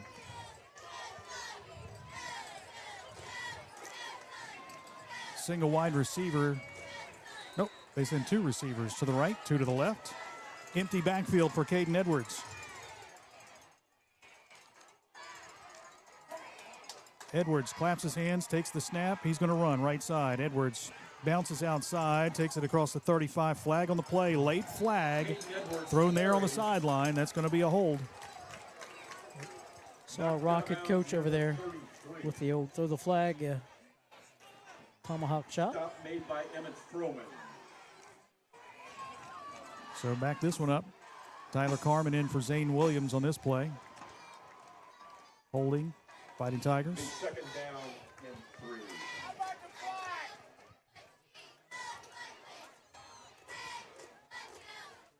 Ironton isn't even aware of the penalty. They still got the ball spotted for a 2nd and 3. They haven't marked it off yet. On that play.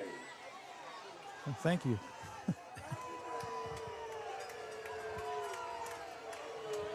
So again, Ironton with a penalty, shooting themselves in the foot. The ball spotted now back to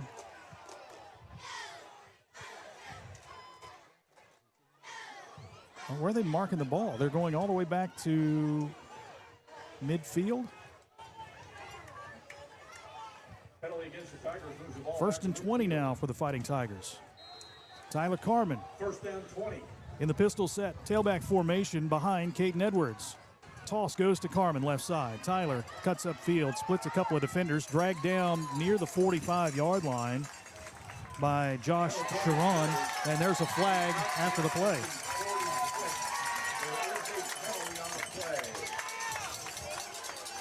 Little unnecessary stuff, post-play, perhaps.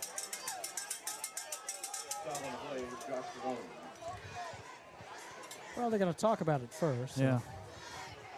They'll come out with a sideline warning. This place will blow up.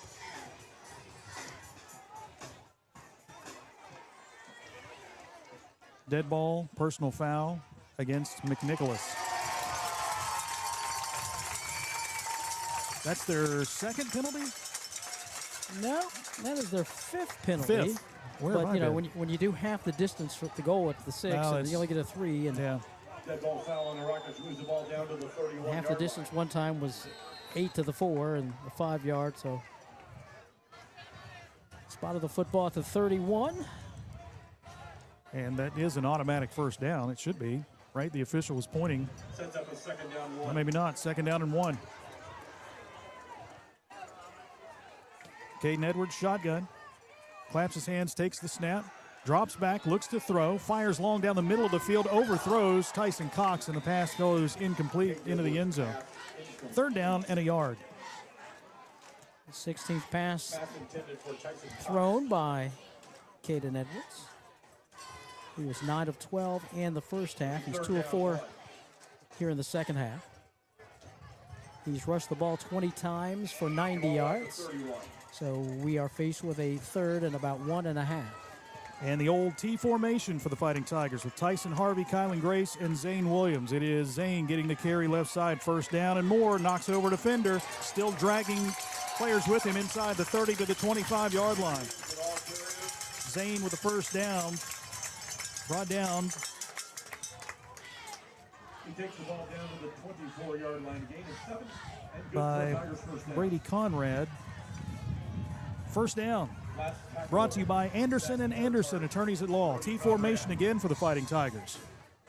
Edwards will take and hands again to Zane left side. Zane looking for the edge, stiff arms a defender, drags him out of bounds inside the 20, and there's Zane was thrown down. There's the flag.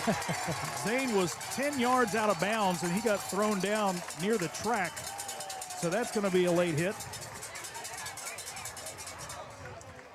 Yep, you got to let go. Yeah. You can't tackle him in the parking lot. You have to be on the football field. You got to let go. That's frowned upon? Yes. Tackling in the parking lot. Now the officials are talking about it once again. I mean, isn't this cut and dry? I mean, he was past the big, white stripe onto the black.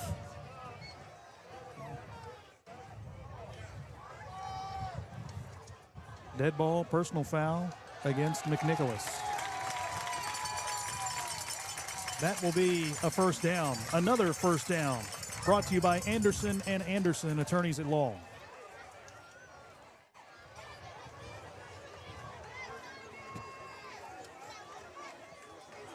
That will give the Fighting Tigers a 1st down and goal to go, leading 12-7 with 10:40 to play in the fourth quarter. The only people that tackle folks in the parking lot is me and my buddy Jason Matty. We tackle when people necessary. in the parking lot. Yes, when necessary. Out of the T formation, Caden Edwards, quarterback keeper, right side. He is going to be hit at the 8 and thrown down by Max Orlando. Second down and goal to go. Initial hit, Max Orlando. No gain.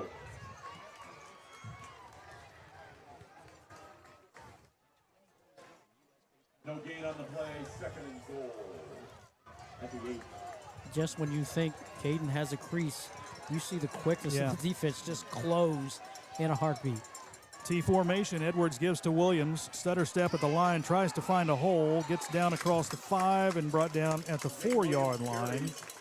Not a 4-yard gain for Zane, as he's brought down by Sam Whitcomb. Emmett Froman, Max Hamilton on the stop. Tigers to the line of scrimmage on third down and goal from the 4. T formation again. They've run that the last several plays.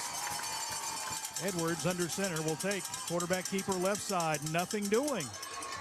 Boy, he got hit in the backfield and he was dropped immediately at the 4-yard line. Guys getting tangled up down there. Josh Sharon on the stop. It's fourth down and goal. And here comes the field goal team. Beckham Waginger on to attempt a field goal. This will be his first field goal attempt of the season. Fourth down and about 4. I think I just saw lightning. Don't tell anybody. There's a flashlight. Okay. Waginger will put the ball down at the 10, just like an extra point, but he's from the left hash mark. Bryson Mullins is the holder. This would put Ironton up by 8.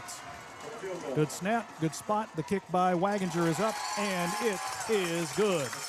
8:45 to play in the fourth quarter. Ironton 15, McNicholas 7. Back after this timeout from News Talk 106.7 WIRO. It takes a great team to achieve mission success, and the Ironton Fighting Tigers know that teamwork makes all the difference. The mission at the Armory Smokehouse is to deliver the highest quality food and excellent customer service to every guest. That's done through teamwork, communications, and respect. There's been many courageous men and women who have walked these very floors and have used the same philosophy while defending our freedom and country. The Armory Smokehouse, 920 Vernon Street, Ironton. Get game day ready at Koon's Corner, 1412 South 3rd Street in Ironton. From custom t-shirt designs to the best selection of Fighting Tiger apparel, they've got your hometown spirit covered. And while you're there, step inside Sip and Shop, Ironton's only coffee cafe, serving up craft coffee, ice refreshers, and more. Whether you're repping the Tigers or just relaxing with your favorite drink, Koon's Corner is your spot. Kevin, Amy, and the crew at Koon's Corner say, go Big I. This is Ironton Fighting Tiger Football on News Talk 106.7 WIRO. 15-7, Ironton leads by 8 with 8:45 to play in the fourth quarter. David Fields ready to kick off. This kickoff brought to you by Liberty Bank. Puts Ironton up 8, forcing McNicholas to score and go for 2.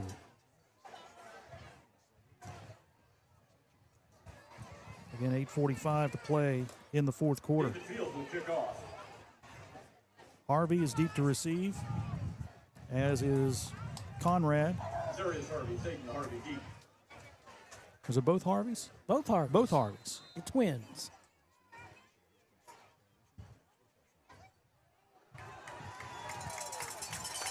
Fields runs to the football, slams on the brakes. Special teams kickoff team now spreads out. Fields backpedals, ready to kick it. Approaches the football. High kick down the middle of the field. Harvey fields it at the 12. Runs straight ahead, out across the 20. Slips a tackle, moves right, 25. Spins to the left side, dancing around. He has hit a couple of more times and finally goes out of bounds. They never did tackle him, but shoved him out of bounds across the 30 at the 32. Elusive. 8:31 left. Brings it out to the 32, a return of 19 yards. 32 and the defense needing to make a house call. 8:31 to play. Ironton leads 15-7. Ironton's back on the board thanks to a 7-play, 37-yard drive that took 3:06 off the clock. The drive stalled. Beckham Waginger 20-yard field goal is first of the season to put Ironton up 15-7. Scoring drive is a service of Patties and Pints in Ironton. Obviously, Evan Sandfoss, number one, has been the big playmaker, number one, and also has checked in at quarterback. Yep, he's in there now. Harvey goes in motion, the handoff to him. He's hit in the backfield and dropped for a loss back to the 26-yard line by Jacob Hughes.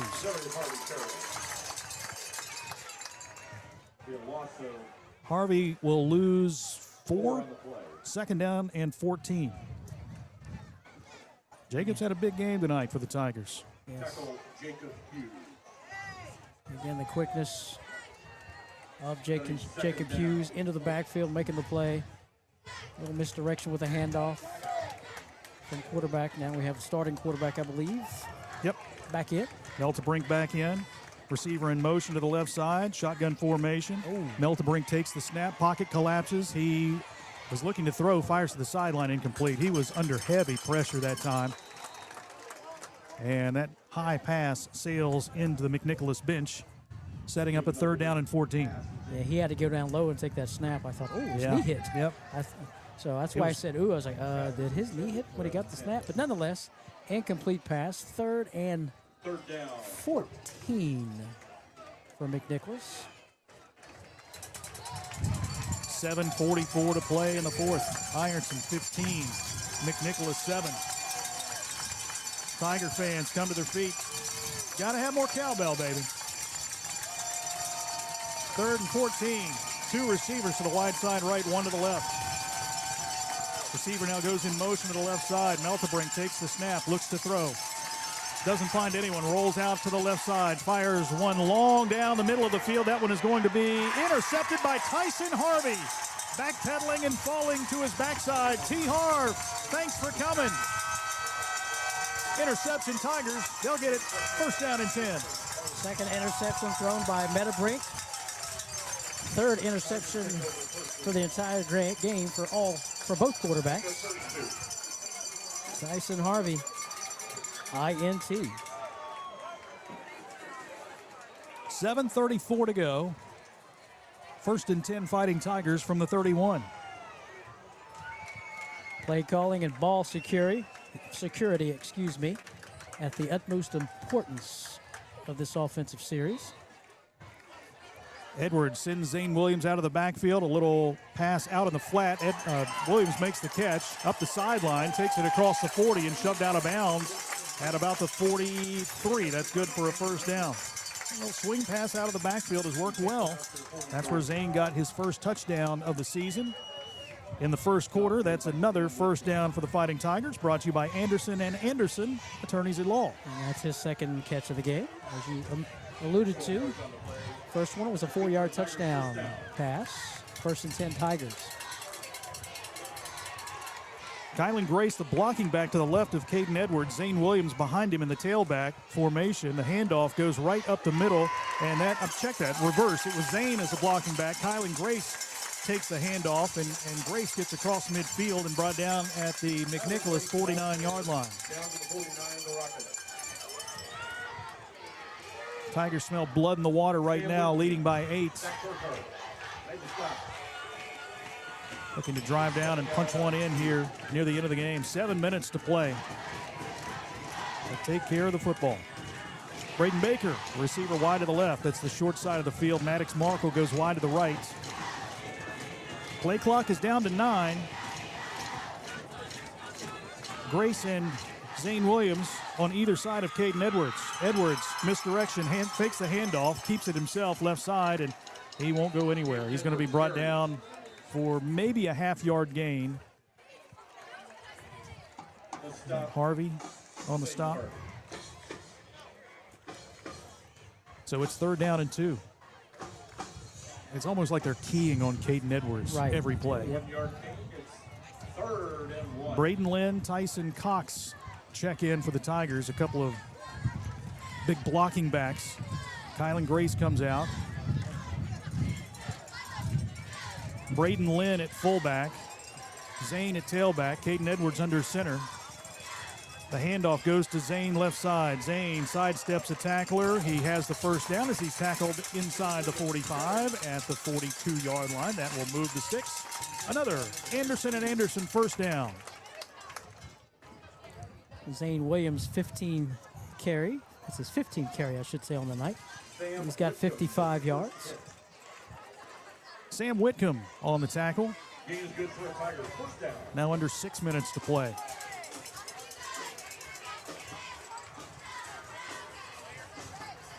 Same formation.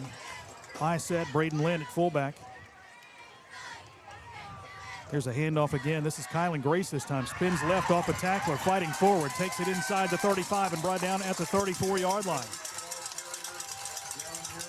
They're just wearing on these guys, just leaning on them. Near the 33-yard line. 22 yards, 4 carries on the night for Kylan Grace. Finn Mayer on the stop. The tackle by Finn Mayer.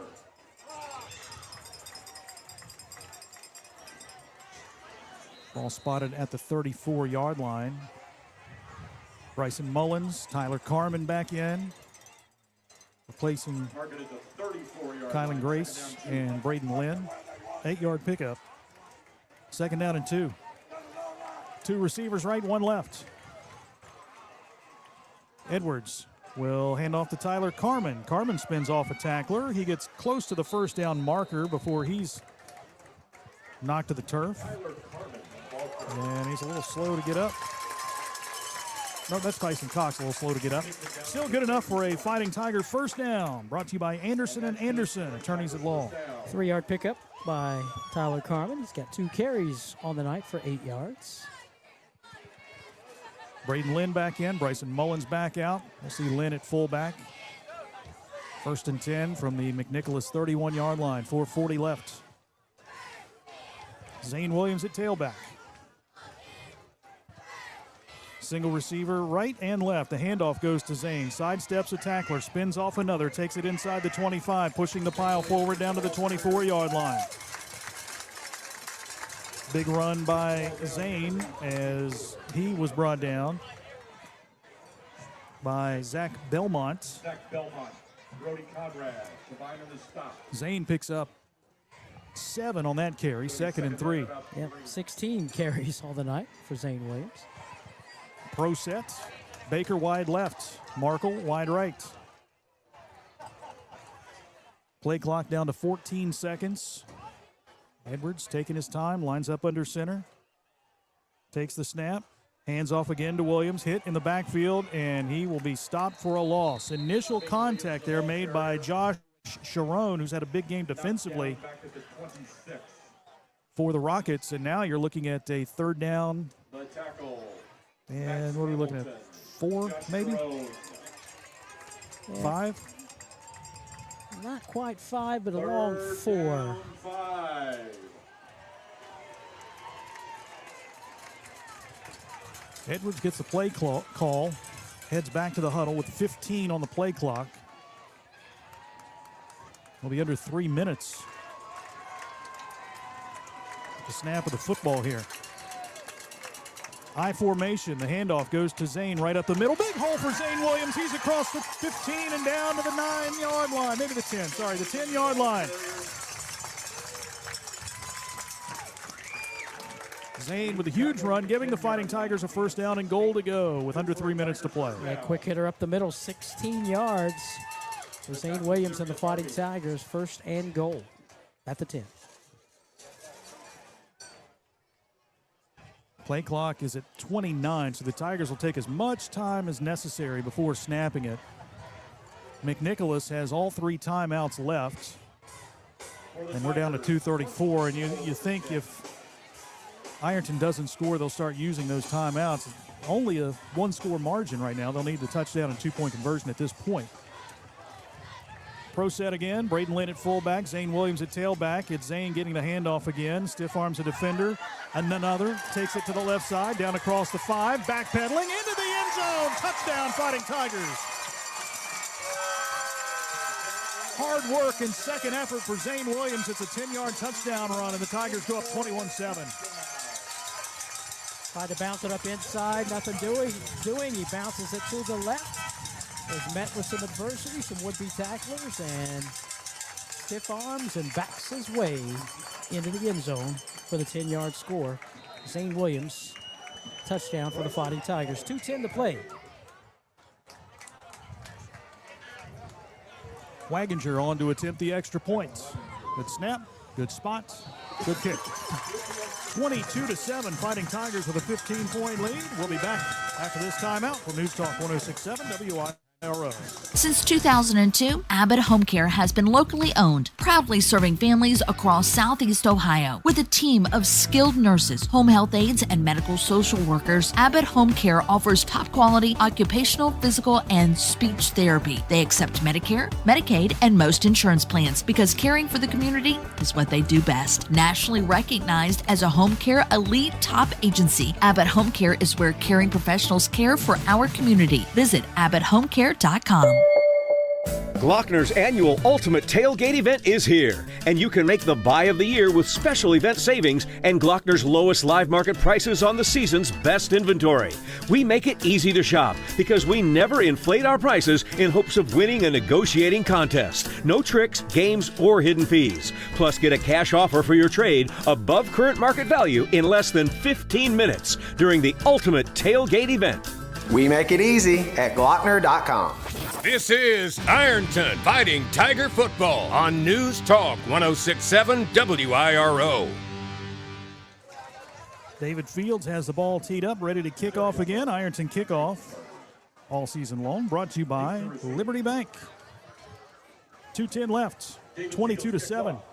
Ironton with the lead over McNicholas.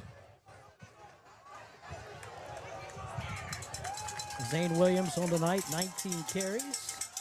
Caden Edwards on the night, 23 carries. Here's Fields with the kick. A squib kick that bounces around. It's picked up by an up man at the 25-yard line, and running to the right side out across the 30 is Finn Mayer. McNicholas needing 2 scores here with 2:05 left. They do have 3 timeouts remaining. Ball spotted at the 33-yard line of McNicholas.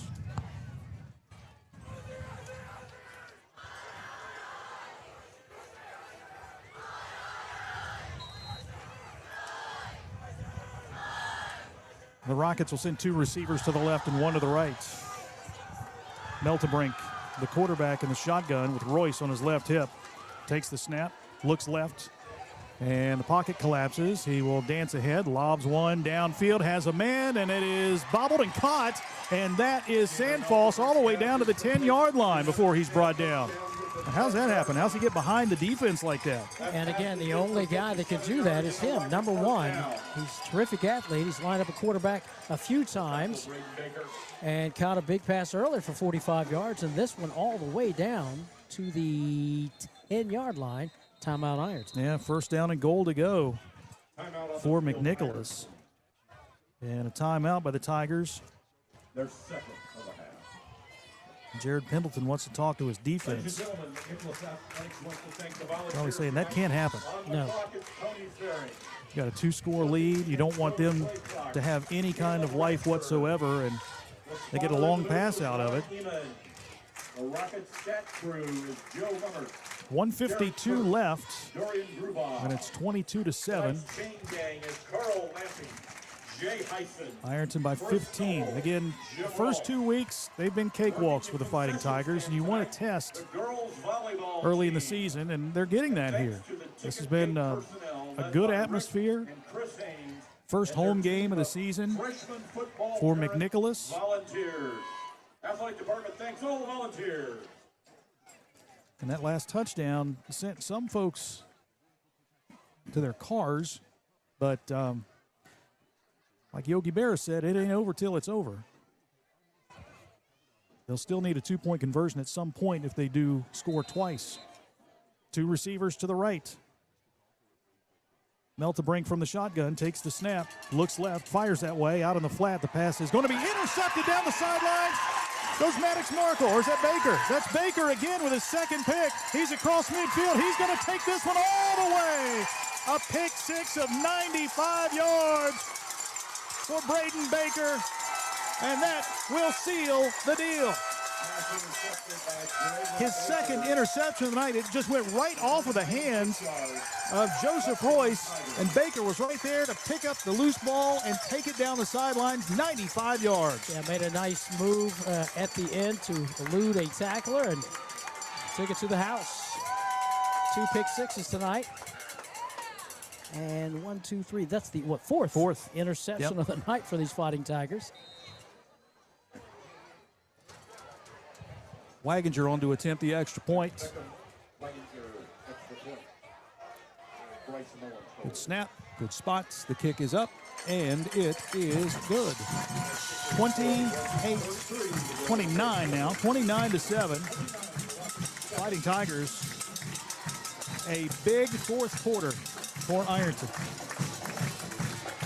3 touchdowns here in the fourth. Again, we talked about this team trying to come up and create an identity within these first 3 games of the season, and we've seen the defense come up in big plays the first 2 games of the season. But as you said, the first 2 opponents, tonight, when you needed it, you hear me? When you needed it, you stepped up and you did it. You know, it's different when you're up 3, 4, 5 touchdowns and you just pick. But you almost basically had your backs to the wall, and interception, and there's number 4. 2 pick sixes to go along with those 4 interceptions. Well, they had, They had 14 special teams touchdowns last year. The special teams defensive touchdowns. They've got 4 already this year. They had a punt return for a touchdown, a blocked punt for a touchdown, and 2 pick sixes here tonight. 29-7 with 93 seconds to play. And what can you say about McNicholas? The last time, they got a big 45-yard big pass play down close to a possible score. Pick 6. Same thing. Big pass play. Pick 6. It's almost like Baker and Hughes was kind of setting them up. Just let them throw it long. Then we'll get it. Long, and then we're like, hey, a false sense of, yeah, you got this. Boom. Pick 6. Ironton kickoff brought to you by Liberty Bank.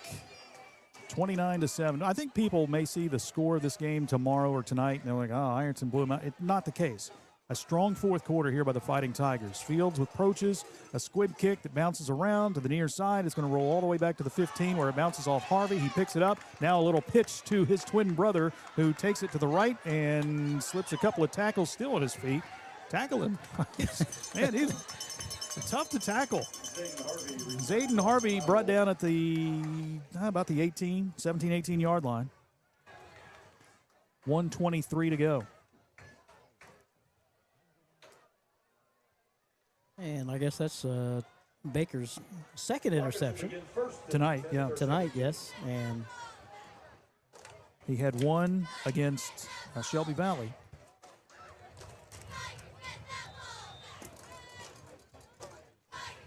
Four interceptions by the Tiger defense tonight. 3 receivers to the wide side left. Meltebrink from the shotgun. Takes the snap. He'll hand off to Royce. Royce bouncing left is going to be hit by Ethan Sutton and dragged down just across the 20 at the 21-yard line. So Mike Orlando sees the writing on the wall, I guess, and is trying to get his running back some touches, who he's going to have to carry a lot this year. As we said, with Caleb Nauman, their top running back who had over 1,800 yards last year, going to Colgate to play college football, out for the season. 2nd and 5 after that 5-yard pickup. 2 receivers to the left, 1 to the right, 48 seconds to play. Meltebrink takes the shotgun snap, hands off to Royce again, running left side. He is tackled high. Yeah, it was almost like a... Joseph Royce is the ball carrier. I don't see a flag. So clock stops while they reset the chains, but that was a tackle up high. No face mask or horse collar tackle there. The gain is good for a first down, and McNicholas will not run another play. They are walking to midfield to shake hands. The Fighting Tigers earn a hard-fought road win tonight, 29-7 over McNicholas. The Tigers are now 3-0. The Rockets fall to 1-2. It is a win, and you move on. 29-7, Fighting Tigers get the win. We'll be back after this timeout. Have our Iron City Hardware Locker Room Wrap-Up on News Talk 106.7 WIRO. Your college experience should be built just for you, supporting everything you value most. That's why Ohio University delivers the high-quality education we're known for right here on our southern campus.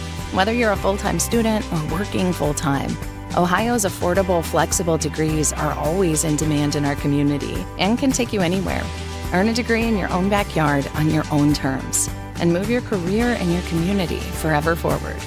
Learn more at ohio.edu/southern. Since 1871, O'Keefe Baker Funeral Home has been a steady presence in the Ironton community. Family owned by John Baker and his family since 1962, they've provided compassionate care and trusted service for generations. Located at 1108 South 6th Street, O'Keefe Baker is proud to support Ironton Fighting Tigers sports and the young men and women who represent our town with pride. O'Keefe Baker Funeral Home, honoring traditions, supporting our community, and cheering on the Tigers every step of the way. This is Ironton Fighting Tiger Football on News Talk 106.7 WIRO. Fighting Tigers win it tonight, 29-7 over Cincinnati McNicholas. Tigers are now 3-0. The Rockets fall to 1-2. Hard-fought game. Good fourth quarter by the Tigers to expand their lead and pull away for the win. Defense was solid, 4 interceptions. We'll talk about that. We'll get a word in with Coach Trevin Pendleton. We'll have our recap. We'll have stats and more as we continue with our Iron City Hardware Locker Room Wrap-Up coming up after the break on News Talk 106.7 WIRO. Your college experience should be built just for you, supporting everything you value most. That's why Ohio University delivers the high-quality education we're known for right here on our southern campus. Whether you're a full-time student or working full-time, Ohio's affordable, flexible degrees are always in demand in our community and can take you anywhere. Earn a degree in your own backyard on your own terms and move your career and your community forever forward. Learn more at ohio.edu/southern. When a customer calls, emails, or messages, every second matters. If you're not first to respond, someone else will be. Action AI and Automation helps local businesses follow up faster, answer every call, and books more appointments automatically. We're a local business platform built for local businesses. Never miss an opportunity. Get your free Speed Delete playbook now at actionaisystems.com/football. That's actionaisystems.com/football. We are there for you, to care for you at the health plan. The health plan is still growing, giving you a large network of doctors, friendly and helpful customer service representatives, and competitive, flexible pricing plans that meet your needs. Log on to healthplan.org for more information. We are there for you, to care for you at the health plan. We are here for you. Got some spare time? Then how about a trip to Spare Time Recreation? There are so many things to do. You can skate, you can bowl, you can play laser tag till your heart's content. Spend some spare time in the game room and take a break from all the fun at the snack bar. And then if you have any more spare time, you can do it all over again. Check about booking Spare Time Recreation for a party. Just call 740-533-1222. That's 740-533-1222. And spend some spare time at Spare Time Recreation Center, 1216 South 3rd Street, Ironton. When a customer calls, emails, or messages, every second matters. If you're not first to respond, someone else will be. Action AI and Automation helps local businesses follow up faster, answer every call, and books more appointments automatically. We're a local business platform built for local businesses. Never miss an opportunity. Get your free Speed Delete playbook now at actionaisystems.com/football. That's actionaisystems.com/football. Your college experience should be built just for you, supporting everything you value most. That's why Ohio University delivers the high-quality education we're known for right here on our southern campus. Whether you're a full-time student or working full-time, Ohio's affordable, flexible degrees are always in demand in our community and can take you anywhere. Earn a degree in your own backyard on your own terms and move your career and your community forever forward. Learn more at ohio.edu/southern. Did you miss anything? Then keep it right here. It's time for the Iron City Hardware Locker Room Wrap-Up with comments from head coach Trevin Pendleton, a game recap, stats and scores, brought to you by Iron City Hardware. Now, back to the Ram Pharmacy broadcast booth with Jason Philyaw and Kevin Anthony. Fighting Tigers win it 29-7 over McNicholas. Time now to head to the sidelines with Kevin Anthony talking with Trevin Pendleton. A conversation brought to you by Callahan's at the Oasis. Kevin? Thank you, Jason. Coach Pendleton. My favorite song, by the way, playing by Earth, Wind & Fire in September. Not the game that you expected to see offensively, but again, I'm going to start with the defense. 4 interceptions tonight, 2 pick sixes. Again, you want a game with adversity, but you want to play good and face adversity. But again, let's talk about the defensive performance. Backs to the wall, they stepped up big when it came time to make a big play. Yeah, they did. Those guys, they executed at a high level on that side and just keep fighting. So very proud of them. And, obviously, we go into halftime and got hit in the mouth a little bit. They say everyone always has a game plan until you get hit in the mouth, so we had to see what our kids are made out of. And, they responded pretty well. But, it's a lesson learned and back to work. And again, we know about McNicholas coming in. Solid defense, guys, quickness to the ball. Don't really bend. Well, they bend, but don't really make big plays. Did you do anything or try to change anything at halftime offensively?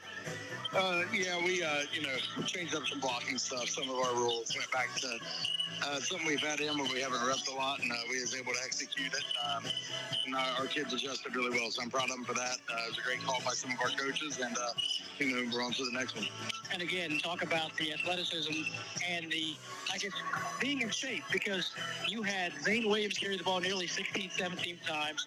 You had Caden Edwards carry the ball nearly 20 times, and neither one of them had to be, walked off the field or got cramps or anything like that. So kudos to them. Obviously, the game plan wasn't to run those two 40 times. No. Some of them are design throws where we just got to do more to work to get open, and we got to sustain our blocks, and then got to keep our eyes downfield. So just all stuff that's fixable, work as long as we work on it. So as long as we go back to the drawing board and work on it, we'll be all right. And you need a field goal. Brigham Wagoner comes up big, kicking from the left hash mark, puts it right to the middle. Yeah, Beckham's clutch. Yeah, he don't miss very many. So, a little high snap. The hole was down late, and he drilled it. So, he's clutch. One last shout-out to the defense. 4 interceptions tonight. And the sophomore, Jacob Hughes, the kid can run. He's a kid. I made the joke. He's the fastest catcher I've ever coached in middle school track, and he proved it right there. Shout out to my man, Jacob Hughes. Yeah, sophomore stepping in and playing in big moments, and he's playing pretty well. So he's only going to get better. So very bright future. I know you're going to go back to practice, clean this up. We got a game next week, Coach. Thank you for stopping by. Yeah, it'll be back to the drawing board tomorrow. Getting to go on a little road trip and watch our boy Reed Carrico. So we're excited about that. Thank you, Coach. Thank you. Go Tigers. Thank you, Jason. All right, thanks a lot, Kevin. That's our post-game conversation with head coach Trevin Pendleton, brought to you by Callahan's at the Oasis on South 3rd Street. 29-7 Fighting Tigers with a win tonight over McNicholas. We'll be back after this timeout with more on our Iron City Hardware Locker Room Wrap-Up on News Talk 106.7 WIRO. This football season, there's no better place to fuel up before the game or celebrate a Fighting Tiger win than Patties and Pints in downtown Ironton. From gourmet burgers to crisp wings and ice-cold drafts, Patties and Pints brings big flavor and hometown pride together under one roof. Bring your team, bring your appetite, and bring your Tiger spirit. Check out the menu and game day specials at pattiesandpints.com. Patties and Pints, where Ironton eat, drink, and cheer. Got some spare time? Then how about a trip to Spare Time Recreation? There are so many things to do. You can skate, you can bowl, you can play laser tag till your heart's content. Spend some spare time in the game room and take a break from all the fun at the snack bar. And then if you have any more spare time, you can do it all over again. Check about booking Spare Time Recreation for a party. Just call 740-533-1222. That's 740-533-1222. And spend some spare time at Spare Time Recreation Center, 1216 South 3rd Street, Ironton. Get game day ready at Coon's Corner, 1412 South 3rd Street in Ironton. From custom t-shirt designs to the best selection of Fighting Tiger apparel, they've got your hometown spirit covered. And while you're there, step inside Sip and Shop, Ironton's only coffee cafe, serving up craft coffee, ice refreshers, and more. Whether you're repping the Tigers or just relaxing with your favorite drink, Coon's Corner is your spot. Kevin, Amy, and the crew at Coon's Corner say, "Go Big I." You're tuned in to Ironton Fighting Tigers football, and it's brought to you in part by Desco Federal Credit Union. Locally owned and right here for you with 8 branches across Ohio, Kentucky, and West Virginia. They've got great rates and a mobile app that makes banking super easy. Plus, your money is insured up to $1 million. Check out DescoFCU.org or give them a call at 800-488-0746. Desco Federal Credit Union. Local, loyal, and all about you. This is the Iron City Hardware Locker Room Wrap-Up. Fighting Tigers with a win 29-7 over McNicholas. Jason Filiot, Kevin Anthony with you from Penn Station Stadium. Fighting Tigers now 3-0. Time to check the second half scoring recap. It's brought to you by George McAlvin for City Council. Ironton trailed 7-6 at halftime. Got the ball to start the second half. Had a nice drive all the way down inside the 10-yard line. But a fumble gave the ball to McNicholas. McNicholas looking at 1st and 13 from their own 3 after a penalty. Throws it deep, they get a long pass play to Sandfoss, and they were in business. However, they tried to pass one more time, but this time it was Jacob Hughes, the sophomore linebacker, backpedaling, picks it off at the 35, races down the left sideline for a pick 6, his first interception of the season. The Tigers had to go for 2. The pass for 2 fell short, so it was 12-7, 7:56 to play in the third quarter. McNicholas 3 and out on the next series. Ironton 4 plays and a punt. Then McNicholas got the ball again at the 23. Another long pass play gets them down the field, but a pass to the right side was intercepted by Braden Baker. Baker returns it all the way to the McNicholas 40-yard line, but the Tigers can't capitalize on that field position. They turn the ball over on downs after 4 plays. Tush push, if you're familiar with that in the National Football League. They came up just short, and the Tigers gave it back to the Rockets. The Rockets then go 3 and out. Ironton takes over at the 40-yard line of McNicholas after the punt. A long drive of 7 plays, 37 yards, 3:06 off the clock. The drive stalled, and Beckham Waginger came on to boot a 20-yard field goal, his first field goal of the season, to put Ironton up 15-7 at the 8:45 mark in the fourth. McNicholas trying to answer. They were still in the game, needing a touchdown and a 2-point conversion to tie. However, a long pass downfield was intercepted by Tyson Harvey at the 31-yard line. Another turnover for the Rockets. Ironton would capitalize on that turnover, marching down the field 10 plays, 69 yards, 5:24 taken off the clock. Zane Williams, a 10-yard touchdown run, extra point kick by Waginger made it 22-7 with 2:10 to play, but the scoring was not done yet. Again, not a lot of time left for McNicholas. They had a long pass play down the field again to Sandfoss, who's had a huge game tonight for the Rockets, but a pass out in the flat intended for Royce, the running back, coming out in the flat. Pass was tipped. At 275 between 5 Mile and Beachmont going north. Pass was intercepted by Braden Baker. Baker picked it off at the 5 and goes 95 yards for the touchdown. Extra point kick by Waginger was good, and that was the nail in the coffin for McNicholas. They did take the kickoff, ran 2 plays, and ran the final 1:23 off of the clock. A Fighting Tiger win 29-7 to improve to 3-0 on the season.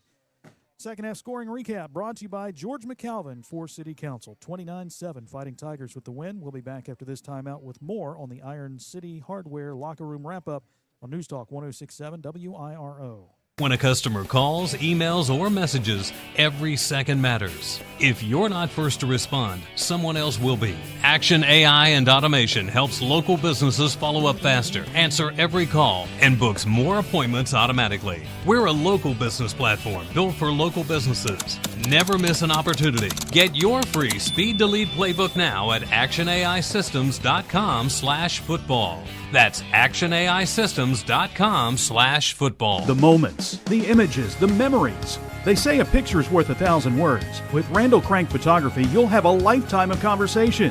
Randall Crank Photography captures those images on the field, on the court, and in any setting. Whether it's senior portraits, sports or action shots, highlight and hype videos, or team shots. Randall Crank Photography gives you the shots you'll love and cherish. Call and schedule your session today 740-237-7796 or connect on social media at Randall Crank Photography. Since 1871, O'Keefe Baker Funeral Home has been a steady presence in the Ironton community. Family owned by John Baker and his family since 1962, they've provided compassionate care and trusted service for generations. Located at 1108 South 6th Street, O'Keefe Baker is proud to support Ironton Fighting Tigers sports and the young men and women who represent our town with pride. O'Keefe Baker Funeral Home, honoring traditions, supporting our community, and cheering on the Tigers every step of the way.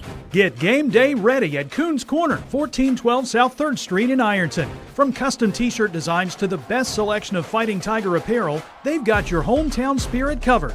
And while you're there, step inside Sip and Shop, Ironton's only coffee cafe, serving up craft coffee, ice refreshers, and more. Whether you're repping the Tigers or just relaxing with your favorite drink, Koon's Corner is your spot. Kevin, Amy, and the crew at Koon's Corner say, go Big I. Now, back to the Iron City Hardware locker room wrap-up. 29-7, Ironton wins it over McNicholas here tonight at Penn Station Stadium. They call this place Paradise, and it was Paradise in the fourth quarter for the Fighting Tigers, who get the win here tonight to improve to 3-0 on the season. The Rockets fall to 1-2. Jason Piliot, Kevin Anthony along with you here on News Talk 106.7 WIRO. Just a reminder, tomorrow we will have Ironton Girls Soccer on our Kool Hits YouTube channel. Our Kool TV. We have a YouTube page, and we invite you to watch Kool TV and check out Ironton Girls Soccer tomorrow. 2 o'clock will be the first kick as the Fighting Tigers play host to Rock Hill. There's volleyball tomorrow as well at the Conley Center at 11 o'clock. Ironton in a tri-match with, I think, Nelsonville York and Portsmouth West. So that is tomorrow at the Conley Center. A lot of folks trying to make their way out. They made an announcement that traffic was at a standstill around 275 and 5 Mile Road, which is the way we go. But might be a delayed trip home after a delayed kickoff tonight, starting at 7:30 instead of 7 o'clock. And we avoided all the storms. I understand there was like lightning and some stuff back in the tri-state, back at home. And some games started early because of that. Some games started at 6 o'clock and ended quickly. So we avoided all that. Thank the Lord for that. And we look forward to next week. Now, next Saturday, Ironton plays a game at 1 o'clock at home against Canisius at Tanks Memorial Stadium. 29-7, the final score here. We still have to name our defensive play of the game. We have our final statistics, and we will take a look ahead to next week. So while Kevin adds those numbers up, we'll take one final timeout. We'll come back and we'll get all that stuff, and we'll wrap it up after this timeout on News Talk 106.7 WIRO. When you're looking for the deal that's right for you, and you want the best quality and service too, I'm gonna tell you about the place that you should try, and this will be the only place where you buy. For all your insurance needs, call Sheer Mountain Insurance. As an authorized agent for Ohio Mutual Insurance Group, we have the protection that's right for you and your budget. Whether it's your auto, home, farm, business, or more, Sheer Mountain Insurance can create the right Ohio Mutual policy for you.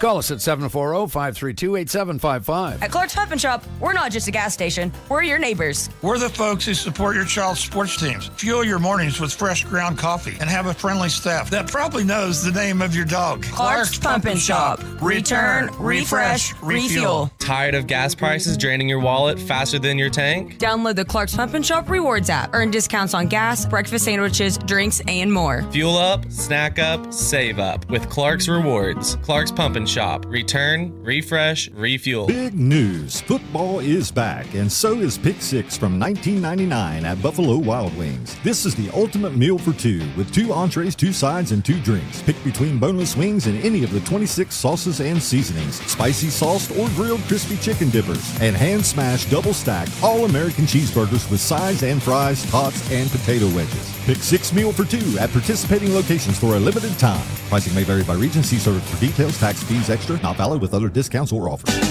When you're looking for the deal that's right for you, and you want the best quality and service too, I'm gonna tell you about the place that you should try, and this will be the only place where you buy. What do you look for in an insurance agency? Honesty, reliability, experience? You'll find them all and more at Sheer Mountain Insurance. Whether it's auto, home, life, business, or more, see Sheer Mountain Insurance, 209 South 3rd Street in Ironton. Call 740-532-8755 for affordable, reliable insurance when you need it most. Hungry for that taste of home but don't feel like cooking? Head across the river and visit Uncle Paul and Missy's Country Kitchen on 16th Street in Ashland. Missy serves up old-fashioned home-cooked meals, and the atmosphere makes you feel right at home. Hearty breakfasts and daily specials are budget-friendly and fresh. Uncle Paul and Missy's is proud to support the Ironton Fighting Tigers and say go Big I. Uncle Paul and Missy's Country Kitchen, where good food and good company come together. When a customer calls, emails, or messages, every second matters. If you're not first to respond, someone else will be. Action AI and Automation helps local businesses follow up faster, answer every call, and books more appointments automatically. We're a local business platform built for local businesses. Never miss an opportunity. Get your free Speed Delete playbook now at actionaisystems.com/football. That's actionaisystems.com/football. You're listening to the Iron City Hardware Locker Room Wrap-Up. Back at McNicholas High School, Jason Filiot, Kevin Anthony on the Iron City Hardware Locker Room Wrap-Up one final time. We'll take a look at the final statistics before we sign off, powered by Buckeye Monument Company in Ironton. Yeah, Daniel Lane's going to make me a T-shirt. It's going to say, "You got to let go." Thank you, D. Lane. Should, yeah. You got to let go. Let's start with the McNicholas football team.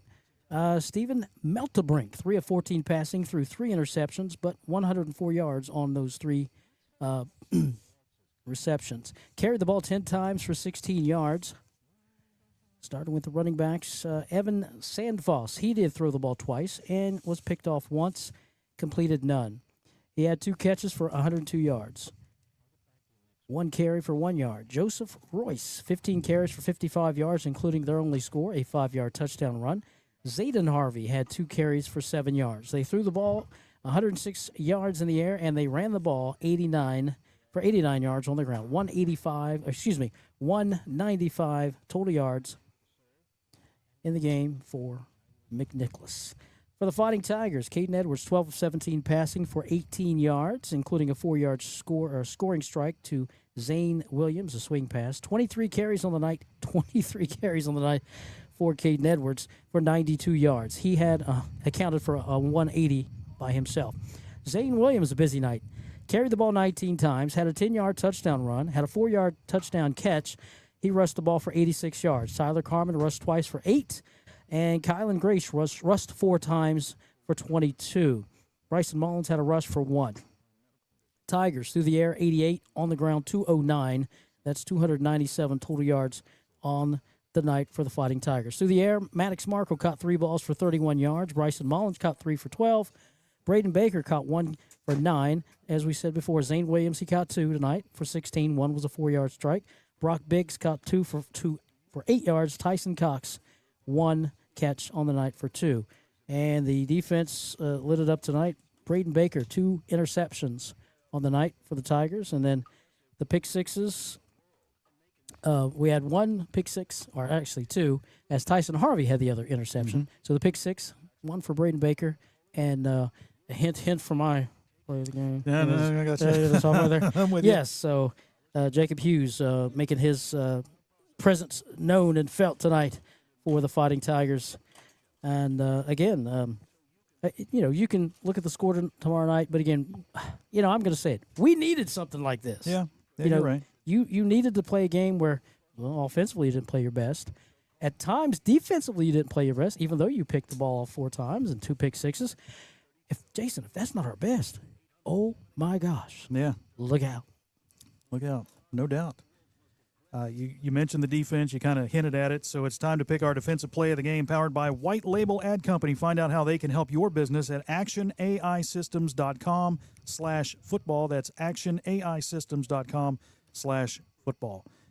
I mean, it's a given, right? Jacob Hughes, pick 6. It kind of gave the Tigers a spark there. The 65-yard interception return for a touchdown that gave Ironton a little breathing room and propelled them into the fourth quarter where they had the momentum and just carried that on to the win. So that is my pick yours as well, I'm sure. Oh, yeah. For defensive play of the game. Yeah, anytime somebody runs track for the great Kevin Richardson down at the Ironton Middle School track, you're always going to get a little head start nod.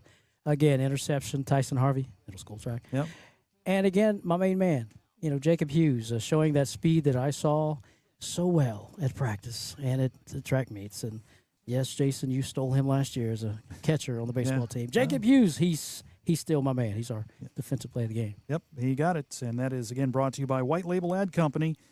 Go to actionaisystems.com/football to find out how they can help your business. All right, so Ironton back in action next Saturday afternoon at Tanks Memorial Stadium, 1 o'clock against Canisius. Canisius opening the season tomorrow. Then they'll come to the Tank on Saturday. They've got a really good running back. This is going to be another tough challenge, trying to slow him down and slow this team down. Ironton looking to go 4-0 on the season. We'll see if they do that. Don't forget, volleyball tomorrow at the Conley Center at 11, and soccer tomorrow, boys and girls. The girls play at 2 o'clock. We'll have that game for you on Kool TV. You can watch it live against Rock Hill, and then the boys' game will follow. We won't have that one. We've got boys soccer a little bit later down the road, but we will have the girls' game tomorrow at 2 p.m. All right, then we'll wrap it up here from Penn Station Stadium. For Kevin Anthony, I'm Jason Filion saying once again the final score. Ironton wins it over McNicholas 29-7. Until next Saturday, we want you to join us for the Coaches Show Inside Ironton Football Tuesday at Buffalo Wild Wings. We'll be there from 7 to 8. Come on up and join us, have some great food, and talk a little football. That is Tuesday night. Until then, we thank you for listening. Good night from the Queen City. You've been listening to Ironton Fighting Tiger Football on News Talk 106.7 WIRO. Tonight's game was brought to you by Ohio Valley Bank, 2nd Street Auto Sales, Shearer Mountain Insurance, Abbott Home Care, Desco Federal Credit Union, Patties and Pints, The Armory Smokehouse, Liberty Bank, Glockner of Ironton, O'Keefe Baker Funeral Home, Spare Time Recreation, Coon's Corner, the Health Plan of the Ohio Valley, White Label Ad Company, Anderson & Anderson Attorneys at Law, Buckeye Monument Company, BC Tool Rental, Lawrence County Chamber of Commerce, Jim Howard & Son Body Shop and Towing, Iron City Hardware, George McAlvin for City Council, Ram Pharmacy, Schmidt Family Restaurants, Buffalo Wild Wings, Callahan's at the Oasis, Clark's Pump and Shop, and Bruce's Custom Carts. Tonight's game was produced by Jason Filion, technical engineer Justin Hammond. Any rebroadcast or reuse of the descriptions and accounts of this game without express written permission is prohibited. We are News Talk 106.7 WIRO, The Eagle, a Total Media Group radio station.